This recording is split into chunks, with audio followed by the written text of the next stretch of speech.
பணியாற்றுவதற்கு, மக்களுக்கான நல்ல திட்டங்களை கொண்டு வருவதற்கு, மக்களின் உணர்வுகளுக்கு மதிப்பளிப்பதற்கு, மக்களின் உணர்ச்சிகளுக்கு மதிப்பளித்து அந்த மக்களின் உணர்வாக சட்டப்பேரவையில் பிரதிபலித்து அந்த உரிமைகளை நாம் வென்றெடுப்பதற்காக மக்களால் அனுப்பி வைக்கப்படுகிறோம். அப்படி அனுப்பி வைக்கப்பட்ட நான் இன்றைக்கு தமிழக சட்டமன்ற வரலாற்றிலும் இந்திய சட்டமன்ற வரலாற்றிலும் பாராட்டக்கூடிய ஒருவனாக உயர்ந்திருக்கிறேன். தமிழ்நாட்டின் ஆளுநராக இருந்தவர்களும் ஒன்றிய தலைமை அமைச்சர் முன்னிலையில் ஒன்றிய இளைஞர் துறை அமைச்சர் அவர்களும் டெல்லியில் என்னை அழைத்து இந்தியாவிலே சிறந்த சட்டமன்ற உறுப்பினர் என்கிற பாரத ஜோதி என்று விருதை கொடுத்து பாராட்டி அங்கீகரித்தார்கள். 2000 மைலுக்கும் அப்பால் இருக்கிற ஒன்றிய அரசு பாராட்டி பரிசு கொடுத்தாலும் பட்டம் கொடுத்தாலும் தமிழ்நாட்டு மக்களுடைய அங்கீகாரத்திற்காக தமிழர் நிலத்தில் தமிழர் களத்தில் 40 ஆண்டு காலமாக நான் நின்று கொண்டிருக்கிறேன். தமிழ்நாட்டில் எத்தனையோ அரசியல் கட்சிகள் இருக்கிறது. அப்படி இருக்கிற அரசியல் கட்சிகளில் இந்த இளைஞர்கள் சென்று சேர்ந்து தங்களுக்கான பதவிகளை பெற்று தங்கள் ஆளுகின்ற கட்சியோடு ஐக்கியமாகி சில பல கான்ட்ராக்டுகளை எடுத்துக்கொண்டு சில சலுகைகளை பெற்றுக்கொண்டு நிம்மதியாக வாழலாம். காவல்துறை தொந்தரவு செய்யாது, வருவாய்த்துறை தொந்தரவு செய்யாது, வட்டார வளர்ச்சி அலுவலர் தொந்தரவு செய்ய மாட்டார், அரசு துறைகள் எந்த விதத்திலும் தொந்தரவு செய்யாது. இங்கே தமிழக வாழ்வுரிமை கட்சியில் இப்படி இணைகிறார்கள் என்பதற்காகவே என்னுடைய தலைமையை ஏற்றுக்கொண்ட தொண்டர்கள் ஆண்ட ஆளுகின்ற அரசியல் கட்சிகளின் தூண்டுதலால் இன்றளவும் தொந்தரவுக்கு உள்ளாக்கப்படுகிறார்கள். இங்கே மோகன்ராஜில் தொடங்கி சமீபத்தில் இணைந்த பிரம்மமூர்த்தி வரையிலும் தொந்தரவுகள் தொடர்ந்து கொண்டிருக்கிறது. எந்த ஒரு தனி மனிதனுக்கும் கடந்த காலங்களில் கசப்பான சம்பவங்கள் இருக்கும், கசப்பான நடவடிக்கைகள் இருக்கும், நான் இல்லை என்று மறுக்கவில்லை. அதிலிருந்து தன்னை மாற்றி அமைத்துக் கொண்டு தான் வாழ்கின்ற பகுதிக்கும் மக்களுக்கும் தன்னை தலைவனாக ஏற்றுக்கொள்கின்ற இளைய சமூகத்திற்கும் ஒரு வழிகாட்டியாக வளர்வதற்கான வாய்ப்பை நம்முடைய காவல்துறை அரசு உருவாக்கி தர வேண்டும். அதை விடுத்து அவர்களை தொந்தரவு செய்வது, அடிக்கடி அலகழிப்பது, குடும்பத்தோடு அவர்களை அழைத்து காவல் நிலையத்திலே உட்கார வைத்து விடுவேன் என்று மிரட்டுவது என்பதெல்லாம் தயவு செய்து இனியும் இந்த மாவட்டத்தில் இருக்கக்கூடாது என்று அன்பான ஒரு வேண்டுகோளை நான் தமிழக அரசுக்கு, காவல்துறைக்கு முன்வைக்க விரும்புகிறேன். தமிழக வாழ்வுரிமை கட்சி இங்க இருக்கிற காவல்துறை அதிகாரிகளுக்கு தெரியும். குறிப்பாக மாவட்ட அளவில் காவல்துறை கண்காணிப்பாளர்கள், டிஐஜி, ஐஜி, ஏடிஜிபி, டிஜிபி என்ற நிலையில் இருக்கக்கூடிய நண்பர்களுக்கு தெரியும். ஒவ்வொரு கூட்டத்தொடரிலும் இந்த நாட்டில் இருக்கிற கடகோடி காவலர் நிலையில் இருந்து தொடங்கி இந்த நாட்டுடைய டிஜிபி வரையிலான உயர் அதிகாரிகளுக்கான பிரச்சனைகளை குறித்தும், அவர்களுக்கான வாழும் சிக்கல்களை குறித்தும், அவர்களுடைய ஊதிய உயர்வில் இருந்து அவர்களுக்கான பாதுகாக்கப்பட்ட வீடுகளில் இருந்து அவருடைய பிள்ளை செல்வங்களுக்கான படிப்பு வரை அனைத்தையும் இந்த சட்டமன்றத்தில் முதலமைச்சரின் கவனத்திற்கு எடுத்துச் சென்று அந்த காவலர்களின் குறை தீர்ப்பவனாக இருப்பவனும் பண்டுட்டி தொகுதியுடைய சட்டப்பேரவை உறுப்பினர் என்பதை என்னை புரிந்து கொண்ட காவல்துறை நண்பர்களுக்கு தெரியும். ஆனால் என்னதான் நீ அவங்களுக்கு செஞ்சாலும் கடைசியில் அந்த காக்கி சட்டை உணர்வு அவர்கள் இன்னும் நம்முடைய கட்சியினுடைய நிர்வாகிகளை முழுவதுமாக புரிந்து கொள்ளவில்லை. தமிழக வாழ்வுரிமை கட்சி என்பது சாதாரணமாக இருக்கின்ற அரசியல் கட்சிகளை போல் வெறும் தேர்தல் வாக்குக்காக மட்டும் உருவாக்கப்பட்ட அரசியல் பேர் இயக்கம் அல்ல. தமிழக வாழ்வுரிமை கட்சி உலகம் முழுவதும் வாழ்கின்ற என் தமிழ் சமூகத்தின் வாழ்வுரிமை சிக்கல்களுக்கும் வாழ்வுரிமை பிரச்சனைகளுக்கும் எனதருமை வெகுமக்களை அணிதிரட்டி போராட்ட களத்திற்கு முன்னித்தியராக நிற்கின்ற மாபெரும் அரசியல் இயக்கம் என்பதை நான் இங்கு பெருமிதத்தோடு பதிவு செய்கிறேன்.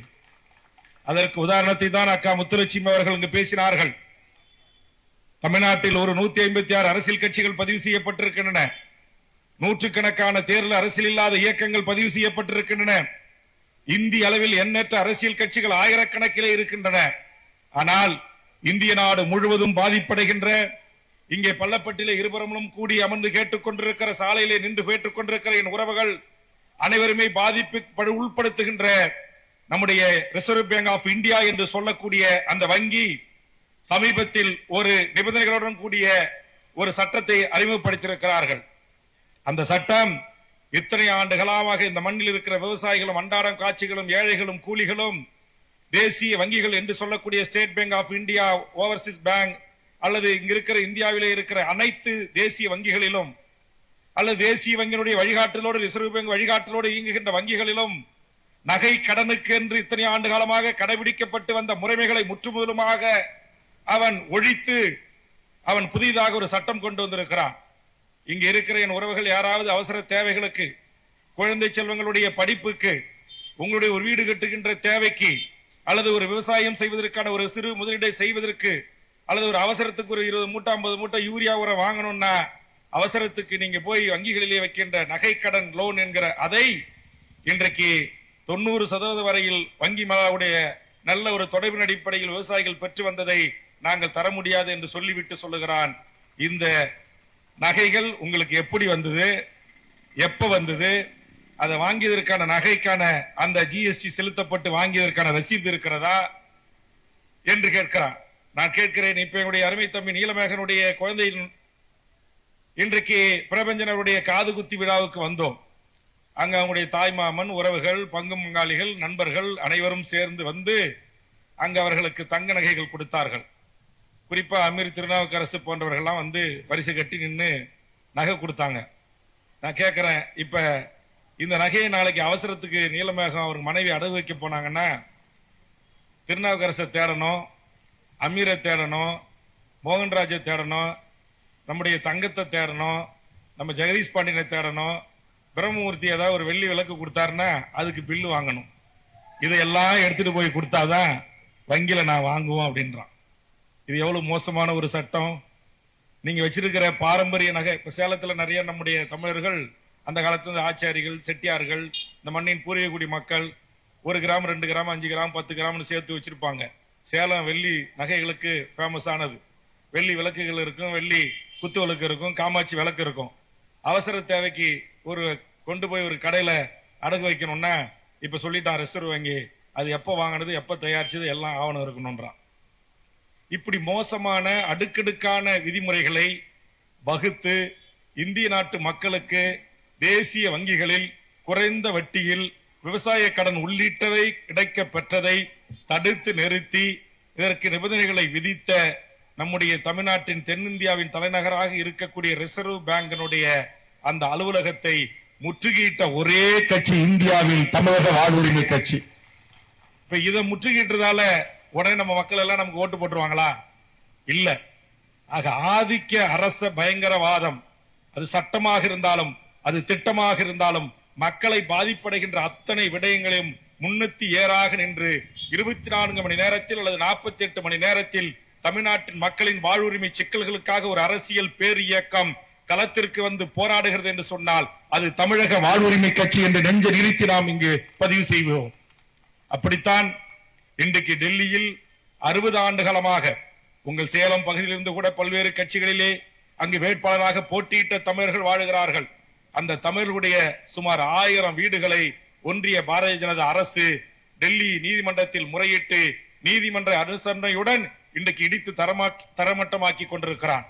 சேலத்தை பூர்வீகமாக கொண்டவர்கள், நம்முடைய ஈரோட்டை பூர்வீகமாக கொண்டவர்கள், கடலூரை பூர்வீகமாக கொண்டவர்கள், ஏன் இந்த பள்ளப்பட்டியை சார்ந்தவர்கள் கூட அந்த இடிபாடுகளில் ஒருவராக கூட இருக்கலாம். இன்றைக்கு இடித்துக் கொண்டிருக்கிறான். தமிழ்நாட்டில் இருக்கிற நான் சொன்ன 156 அரசியல் கட்சிகள் இன்னும் வாய் திறக்கவில்லை. அதற்காக வாய் திறந்து அதை கண்டித்த முதல் அரசியல் கட்சி தமிழக வாழ்வுரிமை கட்சி. 60 கிலோமீட்டருக்கு அப்பால தூக்கி போய் போடுறான். உங்களுக்கு ஒரு இடம் தர வாங்கன்னு கூட்டு போறான். அங்க கொலை பண்றவன், கூலி பண்றவன், வழிபறி பண்றவன், கஞ்சா விக்கிறவன், அபின் விக்கிறவன், ஆள் கடத்துறவன், அத்தனை அயோக்கிய பயல்களும் வாழ்கின்ற ஒரு பகுதி. அங்க என் தமிழர்கள் தாய்மொழி தமிழை மட்டும் தெரிந்து உடல் உழைப்பை செலுத்தி உழைத்து நிம்மதியான ஒரு குடும்பத்தோடு 60 ஆண்டு காலத்திற்கு மேலாக கூலிகளாக வாழ்கின்ற அந்த மக்கள் அந்த பகுதியில் எப்படி பாதுகாப்பாக வாழ முடியும் என்று கதறுகிறார்கள். தமிழ்நாட்டில் இருக்கின்ற சமூக ஊடகங்கள், ஒரு சில பத்திரிகை செய்தியாளர்கள் அதை செய்தியாக்கி இருக்கிறார்கள். ஆனால் இதுவரையில் ஒன்றிய அரசு அதை குறித்து கவலை கொள்ளவில்லை. ஒன்றிய அரசு கவலை கொள்கிறதோ இல்லையே, உலக தமிழர்களின் வாழ்வுரிமை பிரச்சனைகளுக்காக களம் காணுகிற தமிழக வாழ்வுரிமை கட்சி கவலை கொண்டுதான் இன்றைக்கு தமிழ்நாடு முதலமைச்சர் அவர்கள் இதிலே தலையிட வேண்டும் என்று நாம் கோரிக்கைகளை முன்வைத்திருக்கிறோம். சரி, டெல்லியில அந்த நிலைமை, இங்க இருக்கிற நம்முடைய குன்றத்தூர் சென்னையில என்ன நிலைமை? வட சென்னையில என்ன நிலைமை, சைதாப்பேட்டையில என்ன நிலைமை, ஆற்றங்கரை ஓரமாக 100 ஆண்டு 150 ஆண்டுகளாக வாழ்ந்து வருகிற தாழ்த்தப்பட்ட பிற்படுத்தப்பட்ட உழைக்கும் பாட்டாளி வர்க்கத்தின் குடிசைகளும் வீடுகளும் இடித்து தரமட்டமாக்கப்படுகின்றன. அப்பாவி பொதுமக்கள் வீதிக்கு வந்து ஓலமிடுகிறார்கள். பன்னெடுங்காலமாக இஸ்லாமியர்கள் தொழுது செய்த தொழுகை இல்லங்கள் இடித்து தரமட்டமாக்கப்படுகிறது.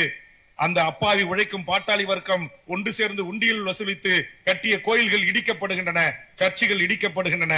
காரணம் காசா கிராண்ட் என்கிற நட்சத்திர விடுதி உரிமையாளர்களுக்காக நீங்க கொண்டு கொடுத்துடணும். ஒவ்வொரு முறை சீட்டை வச்சுட்டாங்க, டிஸ்டர்ப் பண்ணக்கூடாது. இங்க எடுத்துருவாங்க, என்ன சீட்டு உங்களுக்கு? அதனால கோரிக்கைன்னா கொண்டு கொடுங்க, பேசுறாத சும்மா ஒரு நிமிஷம் எடுத்து வச்சு காட்டிட்டு கெட்ட பழக்கம் இது. என்ன கோரிக்கைன்னா வந்து உட்காந்துருக்கலாம், வந்து கொடுக்கணும்ல, அப்பதான் நான் பேச முடியும். அங்க இருந்துட்டு அண்ணா ஒரு கோரிக்கை, அண்ணா ஒரு கோரிக்கைன்னா எனக்கு என்ன தெரியும்? உன் கோரிக்கை கொண்டாந்து கூடாத.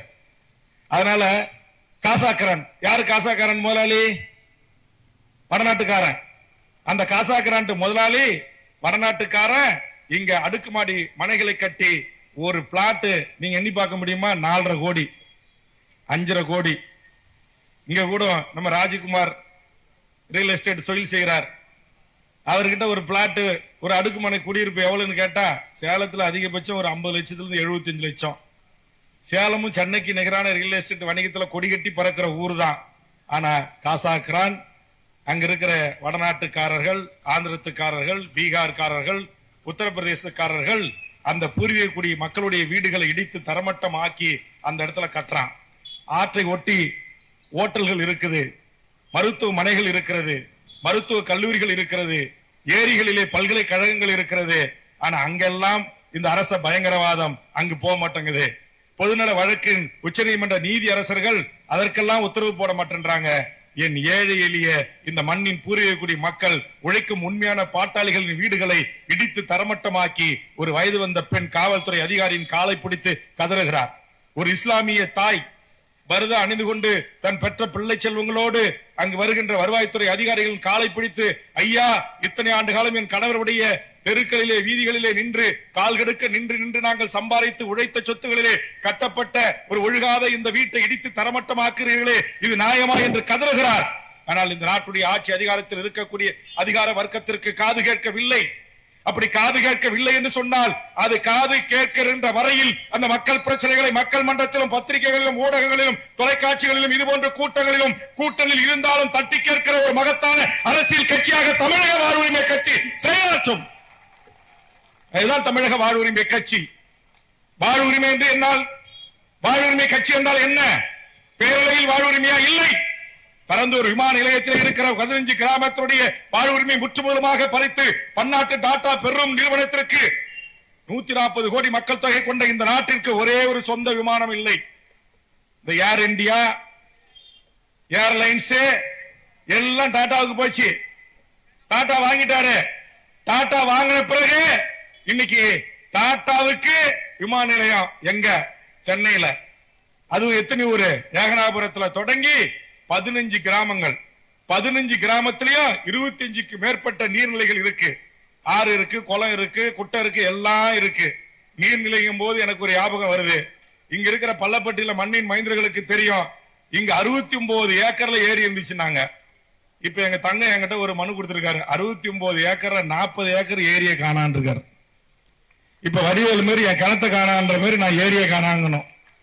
எங்க அதிமுக நண்பர்களும் வந்து கேக்குறாங்க, திமுக நண்பர்களும் கேக்குறாங்க, என் பாட்டாளி கட்சிக்காரன் அங்க நிக்கிறான், நான் பேசுற தமிழ் தேசிய அரசியலை பேசுற நண்பர்களும் இங்க கேட்க நிக்கிறாங்க. நான் எல்லாரையும் பார்த்து கேக்குறேன், இங்க நாங்க தமிழ் தேசிய அரசியல் பேசுற நாங்க யாரும் அந்த 40 ஏக்கரை பட்டா போட்டு விக்கலங்க. வித்த புண்ணியம் யாரோ. எங்க பள்ளப்பட்டு ஏரி. இன்னைக்கு ஒருத்தர் வந்து இப்ப மனு கொடுத்தாரு, என்கிட்ட பாக்கெட்ல மடிச்சு வச்சிருக்கிறேன். சுதந்திர இந்தியாவில் 75 ஆண்டுகள் ஆகுது. ஒரு சாதாரண பாட்டாளி அவர் வந்து என்கிட்ட ஒரு மனு கொடுத்திருக்காரு, காட்டூர் காடு நகர்ல நான் வாழ்றேன், இத்தனை வருஷமாவது அங்க ஒரு பள்ளிக்கு சரியான சாலை இல்ல, குழந்தைகள் விளையாடுவதற்கு ஒரு விளையாட்டு மைதானம் இல்ல, ஒரு கழிவறை இல்ல, ஒரு அடிப்படை வசதி எதுவுமே இல்ல. நாங்க இன்னும் சுதந்திர இந்தியாவில் காட்டூர் பகுதியில காட்டுவாசிகளா வாழறோம். இதற்கு ஏதாவது ஒரு தீர்வை நீங்கள் தேடித்தாருங்கள் என்று கேட்கிறார்கள். நான் கேட்கிறேன், பொன் விழாவை கொண்டாடுகிறோம், சுதந்திர இந்தியாவின் தேசிய கொடியை மூவர்ண கொடியை ஏந்தி பிடிக்கிறோம், மூவர்ண கொடிகளை கையில் ஏந்தி எல்லையில் நம் இந்திய நாட்டின் எல்லையை பாதுகாப்பு நமது ராணுவ வீரர்கள் உயிரை பணயம் வைத்து போராடுகிறார்கள். புவி சார்ந்த அரசியல் ஆதிக்கம் செலுத்துகிற சீனா, அமெரிக்கா போன்ற நாடுகளின் துணையோடு தீவிரவாதிகள் உருவாக்கப்பட்டு இந்தியாவில் குழப்பங்களை விளைவிக்க போன்றதெல்லாம் தன் உயிரை கொடுத்து அந்த மண்ணின் பாதுகாப்பு அரணாக இருக்கின்ற எமது ராணுவ வீரர்களின் தியாகத்தை நாம் போற்றுகிறோம், வணங்குகிறோம். ஆனால் நம்மை ஆளுகின்ற அரசுகள் 50 லட்சம் கோடி, 40 லட்சம் கோடி, 60 லட்சம் கோடி தமிழ்நாட்டை சேர்ந்த எங்கள் மாமி நிர்மலா சீதாராமன், ஏமா ஜிஎஸ்டி வரிய போடுற, 100 ரூபாய் வாங்கி எடுத்து போய் வெறும் 29 பைசாவை எங்களுக்கு திருப்பி கொடுக்குறியே, இது நியாயமானு கேட்டா அந்த அம்மா சொல்லுது, தக்காளி விலை ஏங்க ஏறுதுன்னு கேட்டா தக்காளி சாப்பிடாதீங்க, பூண்டு விலை ஏறுதுன்னு சொன்னா பூண்டு சாப்பிடாதீங்க, கறி கிலோ 1000 ரூபாங்க அம்மா, ஆட்டுக்கறி சாப்பிடாதீங்க, நான் சாப்பிட மாட்டேன், நான் மாமி, நீ மாமி, உனக்கு தயிர் சோறு போதும், எங்காலுக்கு இங்க உட்கார்ந்து இருக்கிற இளைஞர்களுக்கு, என்னுடைய சேலம் மாவட்டத்துடைய மக்களுக்கு ஞாயிற்றுக்கிழமான ஆட்டு ரசம் இல்லைன்னா, நல்லி எலும்பு இல்லைன்னா பாதி பேருக்கு சாப்பாடே இறங்காது, பிரியாணி இல்லைன்னா நமக்கு ஞாயிற்றுக்கிழமான சில பேருக்கு வாய் ருசிக்காது. அதனால தான் கேட்கிறோம், அம்மையார் அவர்களே, உங்களை தயவு செய்து நாங்கள் கேட்கிறோம், எங்கள் தமிழ்நாட்டிலிருந்து நீங்கள் சென்றிருக்கிறீர்கள், உங்கள் ஸ்ரீரங்கத்தை தாயகமாக கொண்டவர்கள், பக்கத்து மாநிலத்திலே புகுந்த வீடாக இருக்கலாம், இந்த தென்னிந்திய அந்த காரு கொஞ்சம் வழி விடுங்க, காவல்துறை உள்ள அவங்க கொஞ்சம் ரோட்டு சாலை, பொதுமக்கள் கடைஞ்சிடலாம். ஆக இன்றைக்கு அந்த அம்மா சொல்றாங்க, ஏங்க விலைவாசி ஏறி போகுது, கார்பரேட் ஆபீஸ், நீங்க இதெல்லாம் கேட்கறதுக்கு நாட்டுல கட்சி வேணும். இங்க கூட இப்ப எனக்கு தண்ணி கேட்டணும்னு வச்சுக்கங்க, இதை கிடக்கு பாருங்க, அக்வாஃபினா கொண்டாந்து கொடுப்பாங்க. இது இங்க இருக்கிற நம்ம ஊருக்கு அண்ணாச்சி கடையில பொட்டி கடையில போய் வாங்கினா அதிகபட்சம் என் தாய் அங்க நிக்கிறாங்க கடையில 25 ரூபாய்க்கு விற்பார் அந்த இந்தியன் கூல் ட்ரிங்க்ஸ் கடையில அந்த வாட்டர் பாட்டில். இதுவே நீங்க இந்த ஐடிஷன் ஒண்ணு இருக்கு சென்னையில கிண்டில, அங்க போனீங்கன்னா அந்த பாட்டில் 250 ரூபா. போரமால்னு ஒண்ணு இருக்கு, அங்க போனீங்கன்னா 150 ரூபா. சென்னை ஜிஆர்டில 125 ரூபா, ஸ்பென்சர் பிளாசாவில் 75 ரூபா. நான் கேட்கிறேன், ஒரு மக்களால் தேர்ந்தெடுக்கப்பட்ட அரசு, சட்டமன்றங்கள், நாடாளுமன்றங்கள், ஒரு பாட்டில் தண்ணி தான் 1 லிட்டர் தான் என்னுடைய அளவு, அத ஒவ்வொரு நட்சத்திர விடுதிகளுக்கும் அவன் இஷ்டத்துக்கு விற்கிறதுக்கு அனுமதிக்கிறீங்களே, இது நியாயமா? தமிழ்நாட்டில் ஒரு கட்சி கேட்கறானா, ஒரு எம்எல்ஏ கேட்கறானா, ஒரு எம்பி கேட்கறானா? தமிழக சட்டமன்றத்தில் கேட்கிற ஒரே எம்எல்ஏ தமிழக வாழ்வுரிமை கட்சி எம்எல்ஏ வேல்முருகன் தான். ஒரு இட்லி நம்ம ஊர் ஹோட்டல்ல 5 ரூபா 10 ரூபா, அங்க ஒரு இட்லி 120 ரூபாயில இருந்து 250 ரூபா. இது எப்படி அனுமதிக்கிறது நம்ம? இந்த இட்லியில இருந்து, அரிசியில இருந்து, பருப்புல இருந்து, எண்ணெயில இருந்து, நல்லெண்ணெயில இருந்து, தேங்காய் எண்ணெயில இருந்து, மண்ணில எண்ணெயில இருந்து, இங்க இருக்கிற அத்தனைக்கு இன்னைக்கு விலைவாசி உயர்வு கட்டுப்பாடு இல்லாம போயிட்டே இருக்கு. இந்த விலைவாசி உயர்வை கட்டுப்படுத்துங்க, மட்டுப்படுத்துங்கன்னு கேட்கிற ஒரே கட்சி தமிழக வாழ்வுரிமை கட்சி. இது வாழ்வுரிமை. அதே மாதிரி சுங்கச்சாவடி உங்களுக்கு தெரியும். ஏன்னா நாங்க கார் வாங்கும்போது, டூ வீலர் வாங்கும்போது, ஆட்டோ வாங்கும்போது எல்லாத்துக்கும் ஆண்டு முழுவதும் வரியை வாங்கிட்டு ஊருக்கு எங்க நம்ம வாழப்பாடியில ஒரு டோல்கேட்டு, ஆத்தூர்ல ஒரு டோல்கேட்டு, கள்ளக்குறிச்சியில ஒரு டோல்கேட்டு, அந்தாண்ட விழுப்புரத்துல ஒரு டோல்கேட்டு, விக்கிரவாண்டியில ஒரு டோல்கேட்டு, அப்புறம் அச்சரப்பாக்கத்துல ஒரு டோல்கேட்டு, அதுக்கு அந்தாண்ட செங்கல்பட்டுல ஒரு டோல்கேட்டு, அப்புறம் போரூர்ல ஒரு டோல்கேட்டு. சேலத்துல இருந்து சென்னைக்கு நீங்க நம்முடைய தலைமை அலுவலகத்துக்கு வரணும்னா 2000 ரூபாய் பாக்கெட்ல எடுத்து வச்சுக்கணும். இந்த 2000 ரூபாய பாக்கெட்ல எடுத்து போகாம நீங்க கார்ல பயணிச்சீங்கன்னா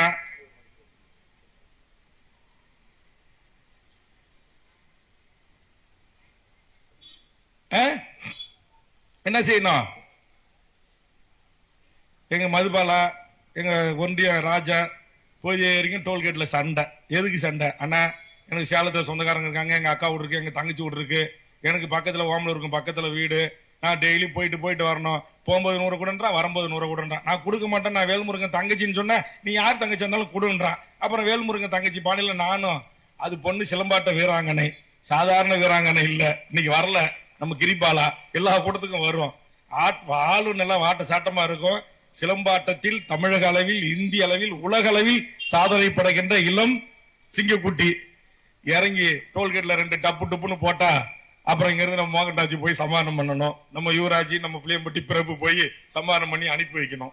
நான் எதுக்கு சொல்றேன்னா, இந்த நாட்டில் நடக்கிற அநியாயங்களை, அக்கிரமங்களை தட்டி கேட்கிற ஒரு இளைய தலைமுறையை உருவாக்கி தனிநபராக தட்டி கேட்டா கேச போட்டு குண்டாச போட்டு 107 போட்டு உங்களை நசுக்கிடுவான். இங்க நடக்கிற அநியாயங்களை, அக்கிரமங்களை, சட்டவிரோத நடவடிக்கைகளை, வெகுமக்களை அணிதிரட்டி வெகுமக்கள் துணையோடு மக்கள் சார்ந்த பிரச்சனைகளை கையில் எடுத்து அதற்கு தீர்வை ஏற்படுத்தி தருகின்ற ஒரு மாபெரும் மக்கள் இயக்கம் தான் தமிழக வாழ்வுரிமை கட்சி என்பதை நீங்கள் புரிந்து கொள்ளணும். நிறைய பேர் கேட்கிறாங்க, ஆனா நாங்க உங்க கட்சியில வந்து சேர்றோம், எங்களுக்கு என்ன கிடைக்கும்? ஒன்னும் கிடைக்காது, வழக்கு தான் கிடைக்கும். ஆனா தமிழ்நாட்டு மக்களிடத்துல நல்ல பேர் கிடைக்கும். இப்ப நான் வேல்முருகன் இருக்கிறேன், நான் பீடி குடிக்க மாட்டேன், சிகரெட் அடிக்க மாட்டேன், தண்ணி அடிக்க மாட்டேன், தம் அடிக்க மாட்டேன், எந்த குற்றச்சாட்டுக்கும் நான் ஆளாகல. இது வரைக்கும் இன்னும் இருக்கிற எந்த வணிக நிறுவனத்துக்கிட்ட கூட நன்கொடைன்னு ஒரு புத்தகத்தை அடிச்சு என்னுடைய 40 ஆண்டு கால அரசியல் வாழ்வுல 6 முறை எம்எல்ஏவுக்கு நின்றுருக்கேன், 3 முறை சட்டமன்றத்துக்கு எம்எல்ஏவை ஜெயிச்சு போயிருக்கேன். இன்னும் எந்த என் தமிழ்நாட்டு தொழிலதிபர்கள் இருந்து சட்டத்துக்கு விரோதமாக பணம் சம்பாதிக்கிறவங்க கிட்டலே தலை வச்சே படுக்க மாட்டேன். இன்னும் எங்களை நேசிக்கிற உறவுகளிடம் கூட கையேந்தாமல் என் கட்சியினுடைய தொண்டர்களின் உழைப்பில் இந்த கட்சியை நான் நடத்தி கொண்டு வருகிறேன். ஆக அப்படிப்பட்ட இந்த கட்சி என்ன சொல்லுதுன்னா, நீ மாலை போடாத, காலில் விழாத, பட்டாசு வெடிக்காத, பொதுமக்கள் கிட்ட போய் அடிக்கடி நன்கொடைன்னு கேட்காத, ஏமாத்தாத, வேலை வாங்க தரேன்னு காசு வாங்காத, டிரான்ஸ்பர் வாங்கி தரேன்னு காசு வாங்காத, என்னால இதான் சாதிக்க முடியும், இந்த சேஷன் ஏட்டையா நான் சொன்னாதான் கேட்பாரு, இந்த இன்ஸ்பெக்டர் ஐயா என் பாக்கெட்ல தான் இருக்காருன்னு காசு கேட்காத, அதுக்கு 5000 வாங்கி 2000 அங்க கொடுத்துட்டு 3000 ரூபாய் பாக்கெட்ல போட்டுட்டு போவாத. இந்த மக்களுடைய பிரச்சனைகள் என்ன? இந்த மண்ணின் வாழ்வுரிமை சிக்கல்கள் என்ன? இங்க இருக்கிற சேலம் ஸ்டீல் பிளான்ட்ல என் மண்ணின் மக்களுக்கு வேலை கொடுத்திருக்கிறானா? இங்க இருக்கிற தலவமன்கிற ஒரு நிறுவனம், ஒரு கொரிய நிறுவனம், ஒரு வெளிநாட்டு நிறுவனம், இன்னைக்கு அந்த மண்ணின் பூர்வீகுடி மக்கள், இங்கே கூட தொழிற்சங்க நிர்வாகிகளை அருமை தம்பி தங்கம் வைரம் போன்றவர்கள் அழைத்து வந்திருப்பார்கள். அவர்களுக்கு இன்றைக்கு அங்க பணி நிரந்தரம் இல்ல, நான் மூடிட்டு அவுட் சோர்சிங் முறையில பெங்களூர்ல கர்நாடகத்துல குறைந்த வேலையில இந்திக்காரனை வச்சு நான் உற்பத்தி செஞ்சுக்கிறேன், உங்களை டிஸ்மிஸ் பண்றான்னு சொல்றான். இல்ல, அது பண்ணக்கூடாது. நாங்க இலவசமா உனக்கு இடம் கொடுத்திருக்கோம், நாங்க சலுகை விலையில மின்சாரம் கொடுத்திருக்கோம், உங்களுக்கு தண்ணி கொடுத்திருக்கோம், நீ இந்த நாட்டுல வந்து இந்த ஆலய உற்பத்தியை தொடங்குவதற்காக இந்த அரசாங்கத்தோடு போடப்பட்ட புரிந்துணர்வு ஒப்பந்தத்தில் இந்த மண்ணின் மக்களுக்கு இத்தனை பேருக்கு வேலை கொடுக்கறேன்னு சொல்லிதான் நீங்க வந்த இந்த வேலையை குடு என்று சமரசமற்று அவர்களோடு மேல மேல தொழிலாளியை காட்டி கொடுத்து விட்டு, தொழிலாளியை அடகு வைத்து விட்டு எனக்கு கப்பங்கட்டு என்று கேட்காத அரசியல் கட்சி தமிழக வாழ்வுரிமை கட்சி. இங்க என்னுடைய தொழிற்சங்க நிர்வாகிகளை தம்பி தங்கம் அவர்கள் அழைத்து வந்த போது நாட்டுடைய தொழிலாளர் துறை அமைச்சரவையில் எடுத்து போய் நேரடியாக அமர வைத்து அவரோடு பேச்சுவார்த்தையில் ஈடுபட்டேன். அவர்களுக்காக சட்டமன்றத்தில் பேசினேன். இங்க இருக்கிற ஒன்றிய அரசுடைய சேலம் பிளான்டில் இந்த மண்ணின் மக்களுக்கு எத்தனை பேருக்கு வேலை கொடுத்திருக்க? சேலம் மாவட்டத்தை சேர்ந்த மண்ணின் மக்களுக்கு எத்தனை பேருக்கு வேலை கொடுத்திருக்க? இன்னைக்கு கேட்பதற்கு நாதி இல்லை. இந்த மண்ணில் இருந்து நான் வேண்டுகோள் வைக்கிறேன், ஒரு வீரபாண்டியார் என்கிற ஒரு மாபெரும் அரசியல் தலைவன் இந்த மண்ணில் உயிரோடு இருக்கின்ற வரையில் இந்த மக்கள் அங்கீகரிக்கப்பட்டார்கள், இந்த மக்களின் உரிமைகள் பாதுகாக்கப்பட்டன. இந்த மக்களுடைய பிரச்சனைகளுக்காக சேலம் மாவட்டத்துடைய முன்னேற்றத்திற்காக நாட்டுடைய முதலமைச்சராக இருந்த கலைஞர் அவர்களை சொடக்கு போட்டு கேள்வி கேட்கிற ஒரு ஆண் சிங்கமாக வீரபாண்டியார் இருந்தார், வாழ்ந்தார். இன்றைக்கு அவருடைய குடும்பத்தின் நிலைமை என்ன? திமுக வேட்பாளர் அறிவிச்சிருக்கு, அண்ணா திமுக வேட்பாளர் அறிவிச்சிருக்கு. 2 கட்சியிலே 2 இந்த குடும்பத்தினுடைய பிள்ளைகள் இருக்கிறார்கள்.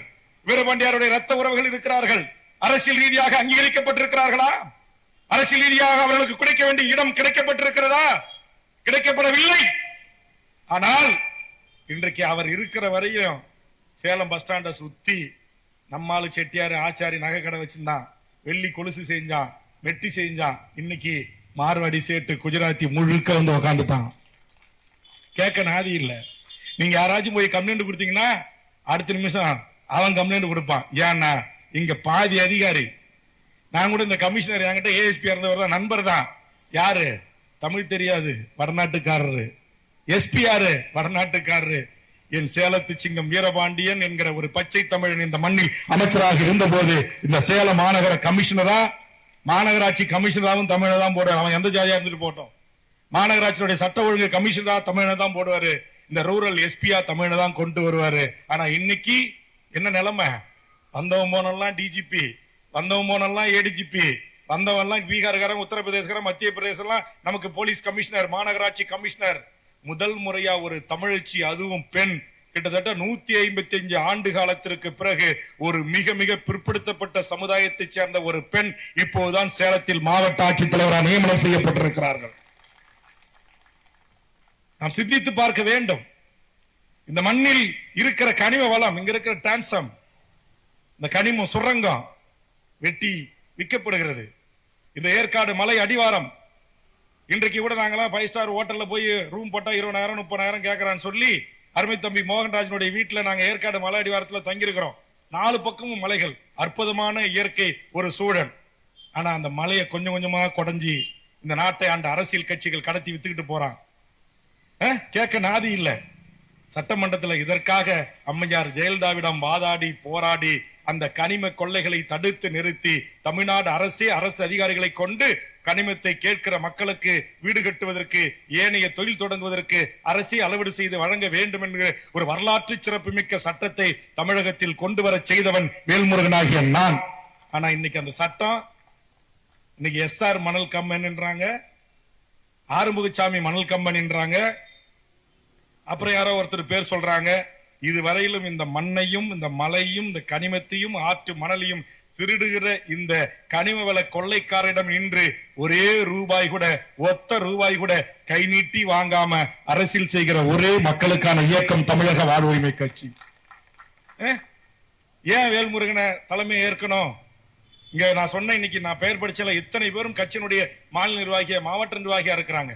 மிகச்சிறந்த பேச்சாளர்களாக, மிகச்சிறந்த கள செயல்பாட்டாளர்களாக தமிழ் தேசிய தளத்தில் மகன், ஒரு வயசு பொண்ணு, குழந்தை, அப்பா, தாத்தா, பாட்டி குடும்பத்தோட சென்று வீதிகளில் துண்டறிக்க விநியோகம் செய்து சுவர் ஒட்டிகளை ஒட்டி அடையாத மழை பெஞ்சாலும் விடாத காத்தடித்தாலும் தமிழ் தேசிய களத்தில் பயணிக்கக்கூடிய இந்த விரல் விட்டு எண்ணக்கூடிய இந்த ஆளுமைகள், இன்று இணைந்திருக்கிற இந்த ஆளுமைகள் நாளைக்கு திமுகவில் போனா, திமுகவில் இவர்களை கூப்பிடுறதுக்குனே ஒரு ஆள் இருக்கிறார். நல்ல வரவேற்பு உண்டு, நல்ல விலைக்கு போவோம். ஆனா இது ஆடுகள் அல்ல. நாங்கள் விலைக்கு போவதற்கு நாங்கள் தமிழ் தேசிய தலைவன் பிரபாகரனுடைய பிள்ளைகள் என்கிற உணர்வோடு என்னை அவர்கள் தேர்வு செய்திருக்கிறார்கள். இன்னைக்கு லாட்டரி உங்களுக்கு தெரியும், மணல் குவாரி அரசுரிமையாக்கின. கடந்த காலத்தில் நான் 2001, 2006, 2011 இந்த 10 ஆண்டு காலம் சட்டப்பேரவையில் இந்த மக்களுக்காக நான் செய்திட்ட சாதனைகளிலே மிகவும் நெஞ்சு நிமிர்த்தி தொலைக்காட்சி வாதங்களிலே நெஞ்சை உயர்த்தி சொல்லுவேன். மறந்த அம்மையார் ஜெயலலிதாவிடம் போராடி இந்த லாட்டரி சுரண்டல்கள் மூலமாக, சுரண்டல் லாட்டரி மூலமாக, வீதிக்கு வீதி விற்கப்படுகின்ற லாட்டரிகளின் மூலமாக அன்றாடம் என் உடல் உழைப்பு தொழிலாளிகள் அதை சம்பாதிக்கின்ற அந்த தொகையை கொண்டு போய் லாட்டரியை வாங்கி ஏமாந்து அதுல மோசடி. ஒரு பரிசுன்னு அறிவிப்பான், ஆனா 1க்கு 100 சீட்டு அடிப்பான்.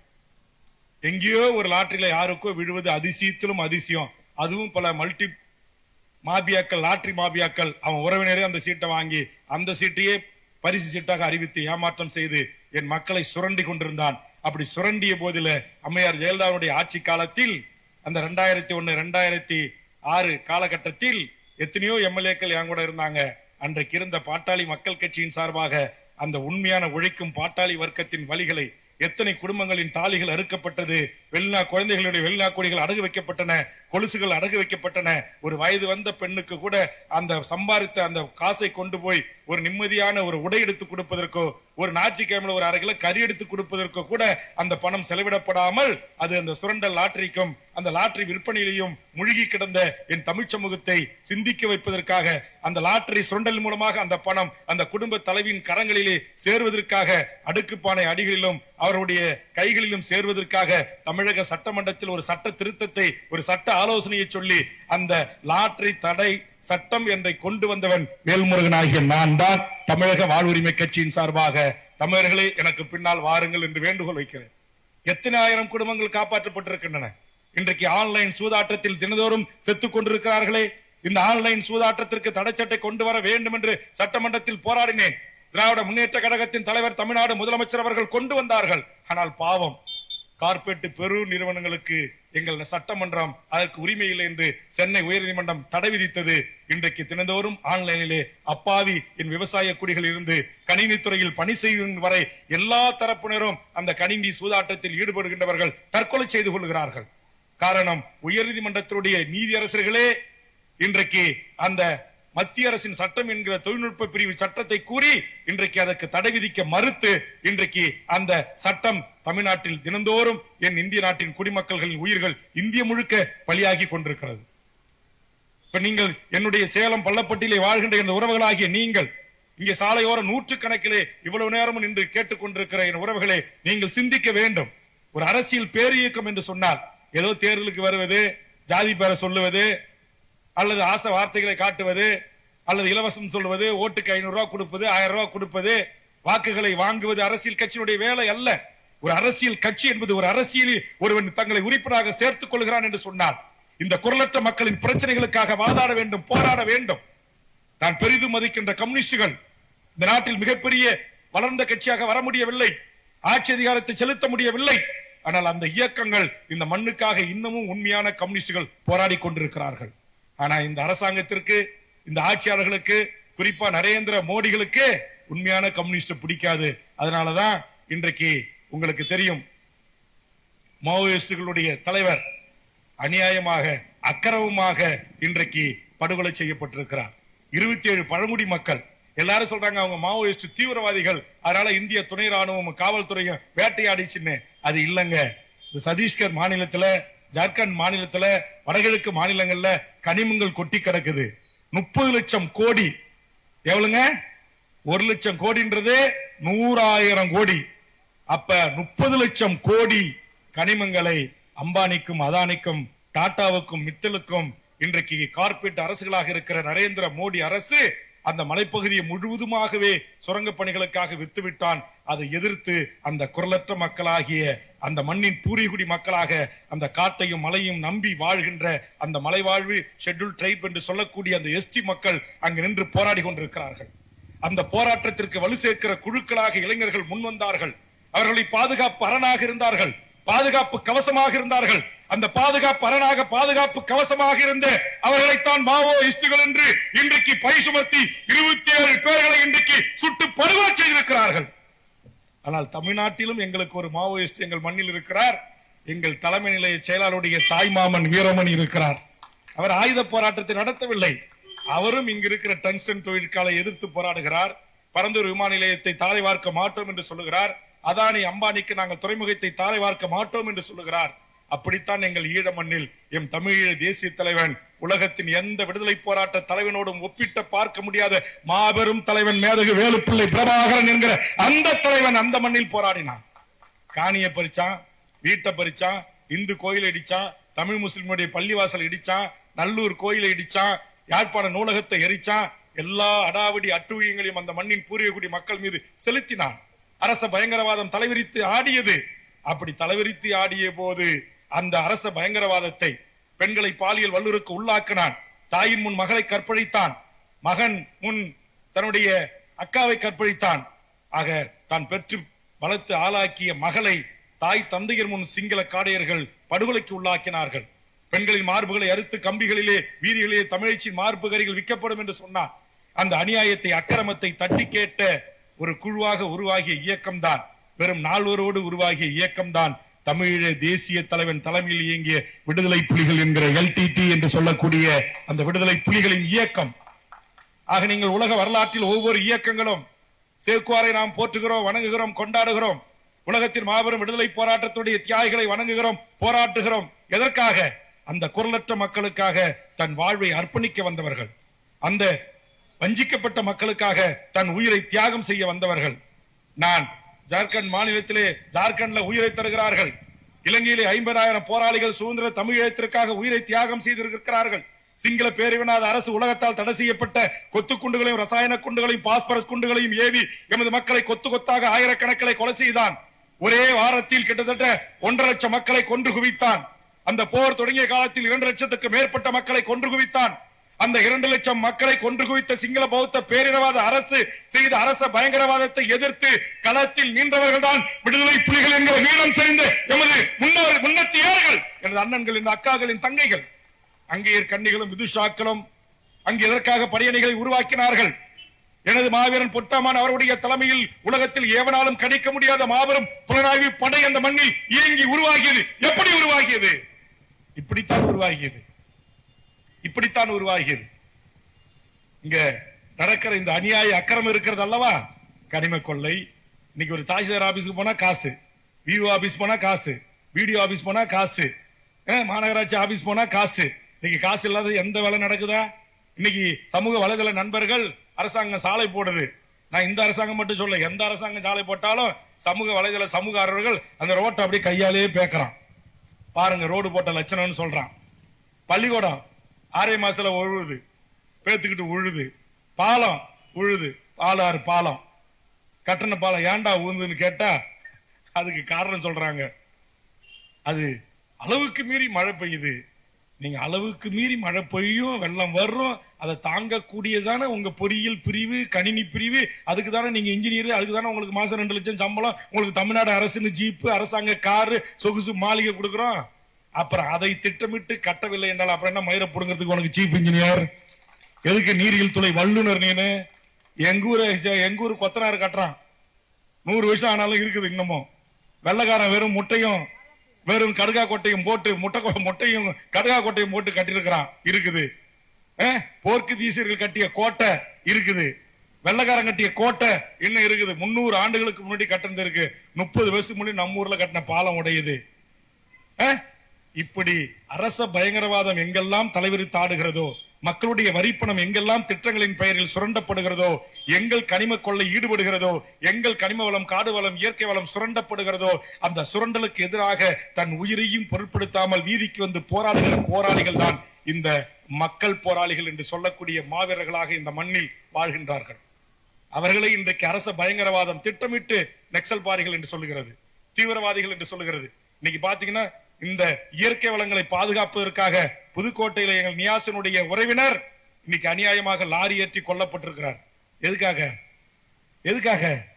அங்க இருக்கிற மண்ணை திறன்னா, கிரனேட்டை திறன்னா, மலைகளை வெடிகுண்டு வச்சு லாரி லாரியா கடத்தி கேரளாவுக்கு, ஆந்திராவுக்கு வித்தான். இது விக்கிறீங்களே, இது நியாயமானு போய் நேரடியா ஒரு லைவ் போட்டான். காவல்துறை ஆய்வாளரை போய் மனு கொடுத்தான், டிஎஸ்பி கிட்ட கொடுத்தான், தாசில்தார் கிட்ட கொடுத்தான், ஆர்டிஓ கிட்ட கொடுத்தான், டிஆர்ஓ கிட்ட கொடுத்தாரு, கலெக்டர் கொடுத்தாரு.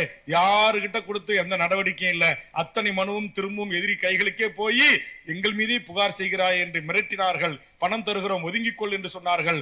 எனக்கு பணம் உதவி அல்ல, என் நாட்டின் கனிம வளத்தை கொள்ளையடிப்பதை தடுப்பதுதான் என் நோக்கம் என்று சொன்ன அந்த அப்பழுக்கற்ற சமூக ஆர்வலர் ஜாகிர் ஹுசேன் என்று சொல்லக்கூடியவர்களை அந்த கனிம லாரியே, அதுல பாருங்க, அந்த லாரிக்காரன் ஸ்டேட்மெண்ட் கொடுக்கிறான். காவல்துறை பிடிச்சு கைது செய்யும் போது அவரை மேலையும் கீரையும் தலையிலையும் மூளையிலையும் உடல்லையும் ஏத்தி ஏத்தி இறக்கணானா அந்த லாரிய.